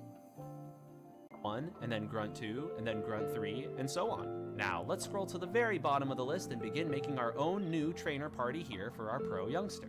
Again, let's just copy this dividing line and then go down here and paste it. I want to make sure that I get the formatting just right so it looks very nice. Now, let's make brackets and then enter our trainer ID, which would be pro youngster. Gotta make sure I spell it right. Then, let's give our pro youngster a name. Let's do something like Cameron. I think that's just a pretty cool name. Then, since this is a pro youngster, let's do items equals and give them a super potion. Then underneath this, let's set the lose text equal to "Aww, you beat me, GG." For his Pokemon team, let's do Pokemon equals. I was thinking it'd be cool to give him a Larvitar. We need to make sure that's kind of all caps, by the way. Let's do a Larvitar at level 20. And then, for fun, let's make that Larvitar shiny. We can do this by saying shiny equals yes. This will be a cool trainer to fight since he's got a shiny. And maybe in our game, all the pro youngsters could be shiny hunters. In that case, let's give him another Pokemon. Let's say Pokemon equals and give them a Rattata at level 20. Like a Gibble. And let's say shiny equals yes for Rattata as well. There we go. Now he's got 2 shiny Pokemon on his team. Now, for fun, let's make another version of Pro Youngster Cameron. Let's give him a more advanced team. So what we can do is copy and paste this, and then let's say party ID 1. As a refresher, this is party ID 0 here, and now underneath here will be party ID 1. Let's make him a bit stronger too. Let's give him a full restore, so he's a cheater like Brock. And then when you beat him, you could say, "Aw, you beat me again, GG." Now let's upgrade his Pokemon team. Instead of a Larvitar, let's fully evolve it so it's a Tyranitar. And let's move it up to like level 70. This guy's got a big power boost. And we can give him Eradicate, that's level 70 as well. There we go. Now let's make sure we save this, and I think we're basically all done setting up our trainers. Making trainer parties is kind of fun. We can actually test this battle in-game now through the use of the debug menu. Since we made some changes to our game's PBS text files, we need to make sure our game compiles those changes on our next boot. So let's hold down left control and press playtest and hold left control to ensure that everything is compiled. All right, now that we're in game, let's press F9 to open the debug menu, and then let's go down to battle options. Then from here, we can go down to test trainer battle, and we can see all of the trainers that we've defined in our game. We can see their trainer ID, their name, their party ID, and we can even see how many Pokemon that they have in their party. In the bottom right, we can see each and every Pokemon in the selected trainer's party, as well as that Pokemon's level. This list is organized alphabetically, so let's scroll down a little bit until we find our Pro Youngster. Hey, and there he is! We can see both parties we set up for our youngster here as well. That's really cool, Check it out, actually. There's a level 70 Tyranitar there. I don't want to fight that guy. Let's go up and select our other Pro Youngster and then press Enter to begin the trainer battle. Listen to that, he's even got the Omega Ruby Alpha Sapphire battle theme. That's pretty good. Oh my gosh, he has a shiny Larvitar. Wow, what a cool looking Pokemon. At any time, if we want to debug complete the battle, we can hold down left control and go and select run. From here, we could choose to debug win, or if we select no, we could choose to debug lose the battle. For the purpose of our testing though, let's debug win. And look at that, we just beat Cameron, the Pro Youngster. Aw, you beat me, GG. And we got that money too. And listen, it's playing the Omega Ruby Alpha Sapphire victory theme. I think that sounds pretty nice, right on. So there's our Pro Youngster already. But now we should make an event for our Pro Youngster so they can walk up to us and then battle us in our game. And thankfully, we don't need to make a new trainer event from scratch. We can go into Route 3 in the base essentials maps and see here along the left side of the map that there are a bunch of different trainer events that have already been set up. Let's take a look at this basic youngster here and go inside his event and see how it works. The first two event commands here are script commands that determine how the trainer sees us and walks up to us. The first one is PB Trainer Intro, which plays the intro BGM of the trainer ID specified when this trainer sees us. So we should right click and edit this and make sure that instead it says Pro Youngster. As an important note, when referencing the trainer ID in these script commands and methods, we need to add a colon in front. So inside of PB Trainer Intro, we need to type Pro Youngster. The next script command here is PB Notice Player Get Self. This makes it so our trainer can see us and notice us and then walk up to us. We don't need to edit this, so let's just leave this line as is. Another important thing when it comes to our trainer noticing us is the event's name. The name of our trainer must be trainer with a number in parentheses afterwards. This number determines our trainer's vision range. So right now it's 2, so our trainer can see 2 tiles. Oh, that's really... If we ever wanted to update this, we could say trainer 3. Now they can see 3 tiles. This is based on the direction the trainer is facing too. So since our trainer is currently facing down, the trainer will spot us if we walk underneath them. We also want to make sure that the trainer event trigger is set to event touch. This is necessary for our trainer to be able to spot us from afar. I'm realizing that right now we're editing the base youngster, so instead of editing this youngster, let's actually reset them to their default values, which was just youngster and 2, and then let's select it and copy it, then go back to our game's root 1 and paste it. Now let's edit this youngster event and make it so that way instead of youngster, it's Pro Youngster, and let's give them a greater vision range of 3. There we go. Now let's look at the next event command in the list, which is just this show text here. This is just a line of text that our trainer displays before the battle. Right now it's the classic line of I like shorts, they're comfy and easy to wear. But let's update this since now we're going to be fighting a Pro Youngster. Let's instead say, I'm a Pro Youngster. I wear pro shorts. There we go. Look like I got a little typo there. There he is. Now let's hit OK and look at the next event command in the list. The next event command is a conditional branch, and inside is a script calling the trainer battle method.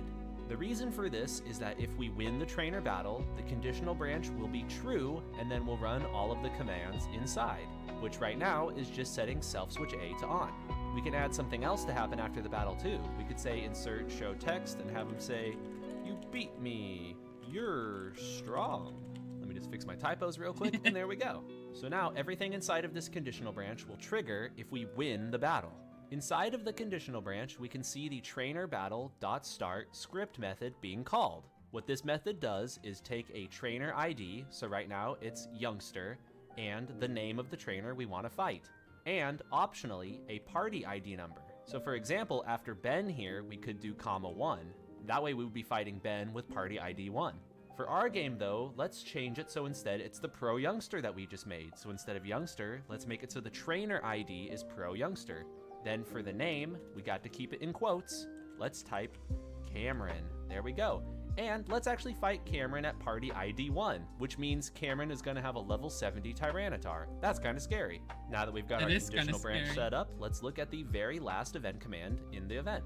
What this does is make it so that after the battle, our trainer event is no longer active or moving towards us. We don't need to ever edit this, so let's just leave this as is at the end of the event. Then if we win the battle, we'll be turning self switch A on, which then goes to the second event page, where if self switch A is on, what happens is we can just talk to the trainer and they'll say the line of dialogue, "You can't get a trainer event simpler than me." This is pretty straightforward, so let's just leave this as is for now. There is one more thing we need to do. We need to make sure that our event graphic matches the trainer graphic that we made earlier. Let's double click this and let's find our pro youngster in the list. There he is. Let's make sure that this is set for both event pages. There we go. And bada boom, there's our pro youngster. Looking back through the list of event commands, we can see that our PB trainer intro is pro youngster. We can see the trainer battle.start is for pro youngster Cameron. And if we go in and edit and go over to the end here, we can see that I'm fighting party ID 1. At any time, if we wanted to just fight the default party ID 0, we could always delete this. But let's fight the stronger version of the trainer. Let's do 1 and let's hit OK. Now let's get in game and test this out. In order for our trainer battle to trigger, we need to make sure we have Pokemon in our party. Otherwise, it'll never trigger the trainer battle. Yeah. To add Pokemon to our party, we know. Open the debug menu with F9 and then go down to Pokemon options. At any time, you could select Add Pokemon to give yourself any Pokemon you want from this specific long list here, but I like to just use Give Demo Party. This gives us 6 Pokemon that we can use as our demo party, and here they are. Now, let's walk up to our trainer, who has a vision range of 3, and let's see this trainer battle trigger. Whoa, look at that, he saw us. I'm a pro youngster. I wear pro shorts. Whoa, holy moly, look at this. We're getting into the battle with our pro youngster, and oh my goodness, it's party ID 1, so there's that level 70 Tyranitar. That's very scary. Oh, and look at Sandstream. I think what I want to do is debug win this battle. Aw, you beat me again. GG. Ooh, we got a lot of money for winning. You beat me. You're strong. Actually, not that much It more. triggered the text that we set inside of the conditional branch. Now, we've beaten our trainer, and self switch A is on, so we can talk to them again. You can't get a trainer event simpler than me. Our trainer is now using event page 2 because we just beat them. That's awesome. There's our trainer. Look at that. It's working so well in game. I love it. Now, as a super pro tip for our trainer's battle party ID, we can use a method called pbget and then a number. Right now I'm just putting X for placeholder. What pbget does is return the value of a variable, which is super handy. So for example, if we change this to 7, we would be getting the value of variable 7. I'll walk us through an example now, but it references our starter choice, so apologies if this is a little confusing. We'll be covering how to set up our starter choice events in a future tutorial. For this example, if we want to fight our rival Blue, and we want him to use parties 0, 1, or 2, depending on our starter pick, we could do the following. First, it's worth pointing out that there already exists a variable called starter choice. This is variable number 7. We could set this variable's value when we pick our starter. If we pick Squirtle, set the starter choice variable to 0. So we'll fight Blue, party ID 0, with his Bulbasaur. If we pick Bulbasaur, interesting. set starter choice to 1. So we'll fight Blue, party ID 1 with his Charmander. And lastly, if we pick Charmander, set starter choice to 2. So we'll fight Blue with his party ID 2 and his Squirtle. So that way, when we actually set up our Blue trainer battle, for the party ID, we could just say PB get 7, where we're getting the value of variable 7, which is our starter choice. Then later, if we wanted to make even more versions of Blue, we could just say 3 plus PB get 7. This way, we would be able to fight Blue's party ID 3, 4, and 5. This is pretty awesome. And apologies again if this is a little on the complex, confusing side. I hope that this all made sense though. And speaking of complex, one more thing that I want to quickly mention is that double and triple battles are a bit more complex, and I would want to give them their own tutorial video in the future. In general though, I would recommend looking into and messing around with the trainer events that came with the base essentials Route 3 map. One thing we can see here is that if two trainers are facing each other and you walk in between them, you can trigger a double battle. If you only have one Pokemon in your party though, it won't trigger a double battle, and instead you'll fight each trainer one at a time. Now let's look at some fun stuff that we can use to juice up our trainer battle intros. One thing that some more climactic battles do is use battle intro animations. Let's look at a couple examples real quick by using the debug menu to force some trainer battles. We can view battle intro animations this way. It's great for testing. Oh, that's kind of cool.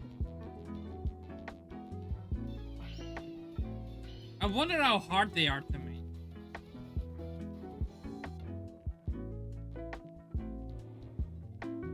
Because that would be cool to have too for the rivals.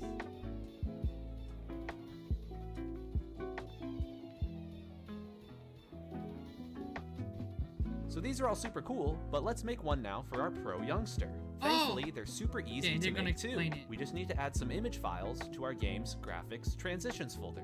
When we look inside of the transitions folder, we can see that a lot of battle intro images already exist for our trainers. Right here we can see we have the HGSS_versus images for a lot of the gym leaders. This is definitely something that will be included for the rivals. HGSS versus has the image for the trainer ID, so HGSS_versus, an example leader_surge. And then underneath we can see there's also HGSS versus bar images. These will be the background images that appear for that trainer ID when we do the battle intro. Underneath we can see there's also a couple Team Rocket related images. And underneath that we also have versus E4 for the champion here, and then the versus E4 bar, which would be the background for that animation. And lastly, we have the more standard versus trainer images. Versus trainer has the face of the trainer, and then there's also the versus bar. So for example, versus bar _. I'm curious how he's gonna make this. An important thing to note here is that we also have images for our player character. Currently, we're playing as Pokemon Trainer _red. So when we trigger some of these animations, such as verse trainer or verse E4, we'll see our character's face as well. I'll cover how to make new player characters in the future, but for now, just note that the default player characters are Red and Leaf. Another thing to keep an eye out for is if you have duplicates. When you do, the first defined item will be what's used. For example, we have an HGSS_versus rival 1 here at the top, and then at the bottom, we have a versus trainer rival 1. If we fight against a rival 1 right now, we'll see the HGSS version of the animation. For our pro youngster, I want to make an HGSS versus style animation, similar to what our gym leaders here are using. And I went ahead and already made them. Oh, that's As we can see here, we have HGSS_versus pro youngster and HGSS_versus bar pro youngster. We need to make sure that the naming format is the exact same, so it's HGSS_versus and then our trainer ID. The same goes for HGSS_versus bar and then our trainer ID. I think these are all looking good though. What we can do is copy them and then go into our folder and paste them. Now that we have the two image files necessary for our battle intro animation added to our graphics transitions folder, let's test this out in game. It would be kind of funny if I just used the pro youngster. We should see the battle intro animation. And rain for those. There we go. He says, "I'm a pro youngster. I wear pro shorts." Whoa! Look at that. That's a fancy animation, and we can see their name there too. Oh dang, pro youngster Cameron. This is going to be an intense battle. So look at that. We got our battle looking pretty fancy. Now let's move on to the last trainer related thing that I want to cover in this video, and that's losable battles. The way that this can be accomplished is by using what's called battle rules. A great example of this is the Beauty Bridget trainer here on the Base Essentials Route 3 map. Before a battle is started, we can use this script command called set battle rule to set various rules for our next battle. I'll link a full list of all the battle rules in the video description. We can set a lot of different things here, such as can lose or cannot lose. We can also set can run or cannot run. We can also set no EXP to earn no experience from the battle. We can set no money to earn no money. And we can set disable Pokeballs to prevent Pokeballs from being used in the battle. And there are so many more battle rules we can use as well. One thing that's already being set here is backdrop. This changes the background and the battle bases underneath our Pokemon for the battle. Cool. Right now we can see that the backdrop is being set to Champion 1. We can find all of our battle backgrounds in the game's graphics battle backs folder. Here's the Champion 1 BG, and we can see that there's even more backgrounds in this folder. So if we want to make our Pro Youngster battle losable, let's go and copy this set battle rule script event command, and then let's go back to our Pro Youngster event. Then let's paste this in so the set battle rule is before the battle starts. Now let's get in there and edit this. So instead we're doing set battle rule, and then what we can do is just type in can lose. This should make it so now we can lose this battle. And just to clarify, what I mean by can lose is that we can continue playing after the loss without blacking out and teleporting back to a Pokemon Center. By the way, now that we're working with script commands, I've got 2 pro tips to mention here. Tip number 1, the script text window here can be a little bit small. Thankfully, there's a way to make it bigger. In our game's root folder is extendtext.exe. If we have our script text window open and then we go to our game folder and run extendtext.exe, it will then make the window bigger. This will make our script command edit window larger as well as our show text edit window. I use this all the time. And for tip number 2, if we ever wanted to set multiple battle rules at the same time, we don't need to go and copy and paste and make a bunch of separate script event commands. We can instead just make the next script method on the next line. This way we can call multiple script methods within the same script event command. Alright, now that we have can lose enabled for our battle, there is one more thing that we need to do. Remember from earlier when we were mentioning that the trainer battle takes place inside of a conditional branch where this happens when we win? Well, let's go in and edit our conditional branch and then check the box for set handling when conditions do not apply. Now, everything inside of this second section here will be what happens after we lose the battle. When we lose the battle, we won't black out or warp back to our home or Pokemon Center anymore, and our Pokemon will be fully healed. What we can do now is also make it so that way the event says, haha, I beat you. So we'll only see this message if we lose the battle. Then what we could do is we could also do a set move route for our player and have them take 1 step backward. So that way if we lose the battle, we won't be able to walk forward. This will kick us back to in front of the trainer again. And since we lost, let's make sure that we're not setting Control Switch A to on. We'll only set Control Switch A on if we win. I have so many ideas. Now, let's go lose a battle to our Pro Youngster. All right, let's walk up to our Youngster, and then he'll say, I'm a Pro Youngster. Yes, yes, yes. We know that he wears Pro shorts. And those shorts are so pro that they're gonna be the key to his victory. We're gonna lose this battle now. So there's the level 70 Tyranitar. I'm very, very scared, but let's cut to the chase. Let's just lose this battle. Let's hold down left control on the keyboard and select run. And then instead of selecting yes here, let's select no. Treat this battle as a loss. Let's lose. There we go. We have no more Pokemon. Oh, we lost. Oh, we gave them money. Whoa, haha, I beat you. And there we go. It made us step 1 step backward, which unfortunately did re-trigger the battle. If we wanted to fix this, we'd have to make it so our player turns right and then takes 1 step backward. Let's show that off real quick. There we go. Cameron just beat us again. And he says, haha, I beat you. Now the player should turn right and then take 1 step backward. Look at that. So now we can't walk past this trainer, but we can lose to them. I think that's pretty dang cool. As one final tip for our trainer battles, we can trigger them in the middle of a cutscene or another event by just using the conditional branch part of the trainer event. We don't need the PB Trainer intro or PB Trainer end if we're just using this in the middle of an event like a cutscene, but we can still do set battle rule. As an example, let's copy this Pro Youngster conditional branch and then go to our old man here. And right now he's still saying return to title screen from the last tutorial. But let's just throw in a bunch of texts real quick. Let's have him say A, and then B, and then what we can do is trigger a battle. What this will do is trigger a battle against our Pro Youngster Cameron. We need to make sure that we're also copying over the set battle rules, so let's let's make it so this is a battle we can lose again. And look at this. This is how we would put a battle in the middle of a cutscene. So theoretically, you could have a bunch of stuff here. You could have them talking and then walking around and showing animations and such, and then you could trigger a battle from the middle of the event. One thing that's important to consider though is if you ever decide to do a trainer battle this way, make sure you're only setting self switches and other things if you win. We don't want to mark this battle as done if we didn't win. And that about does it for trainers. Thank you so much for watching. If you learned something from this tutorial, please remember to like and subscribe. This guy is hype. I really like this guy. And I should have liked everything over his fucking thing. Oh, the next video is about... Okay, hold on. He has a playlist, I think. Yeah. Let me look at the playlist. What they talk about. Oh, damn.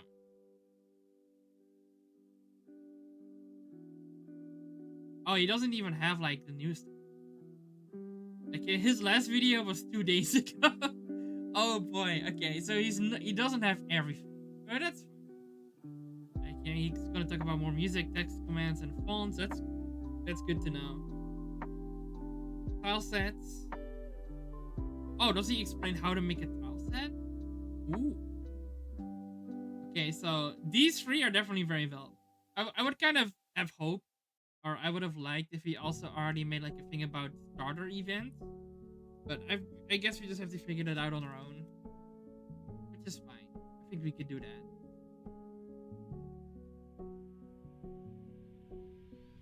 But yeah, I really like this series. And it's funny because he explains how to upgrade from V20 to V21. And I'm using V21. It's the newer Pokemon Essentials version. But yeah. Anyway, chat. I'm gonna leave it here. I'm gonna go sleep because I'm tired. I don't know the fun though. It's really fun, like thinking of ideas and stuff for my own Pokemon game. You know, it's kind of hype. So I'm really looking forward to it. I'm gonna do that after I ask permission from Rain, Aika, and Felis if I can put them in the game. I mean, first of all, it's gonna be very prototype-y for now. But I think it would be cool to like eventually have custom sprite work for them and stuff in the game as well. I think that could be really fun. But yeah. But I hope you guys enjoyed it. I'll probably do this again tomorrow because I have some really fun ideas. And now that I have ideas and I kind of know how to make maps and how the variables work and how some of the event commander works, I can probably make a pretty good start, I think. Yeah. I'm having fun. Like, I don't know. It's cool. Because, I don't know. I've always wanted to make games. I never made, like, a full-on game for myself. And I think, like, the RPG Maker stuff is very, like, low bar entry. Like, probably eventually at some point, I want to, like, actually make, like, a full-on Unity game for myself. But the thing I'm always scared about, like, the coding part is challenging, sure. But, you know, I'm a coder, so I can pretty much figure it out. But it's always the art that's, like, difficult. Because if I want to make a game, I want to mainly use, like, my own art and my own things. Because, you know, I don't have a lot of money as well, so I can't really reach out to a lot of artists and ask for art all the time. So that's always a little bit scary. But with, you know, with stuff like RPG Maker and Pokemon Essentials, like there's a lot of pre-made stuff I can use to make something cool, I think. So yeah, I think that will be a fun thing to pick up. And who knows, that could also be kind of a fun series to even put on YouTube, I would say. I can just cut out all of the boring stuff and just, you know, show how I do certain sections and stuff. I think that could be kind of fun. I don't know. We'll see. But yeah, shout out to Fundaga for making this series. It definitely got me started. And I don't know if you still make content, but I saw like your last video 5 months ago. Like, seriously, like, keep it up. You should definitely keep making these videos. There's no way you're watching this stream, but that's fine. You know, it's okay. But it's been very helpful for me, and you're really good at explaining. So yeah, you definitely got to subscribe from me. That's for sure. So thank you. Um, that's gonna be it from me. I don't think I'm gonna rate anyone because there's not a lot of people here, and that's fine. Yeah. I hope you all have a good night. I'm gonna rest up. I definitely need to catch up on some sleep. And I'll probably be back tomorrow night with some more Pokemon Essentials. Yeah. So I'm having fun. And it's something different that I think is cool. It's different from me just playing games. It's something new that I wanted to do for a while. And streaming it is a good reason to keep at it. So, yeah. Anyway, hope y'all have a good night. And I'll see you guys tomorrow. Probably. Yeah. Alright, have a good one, everybody. Bye bye.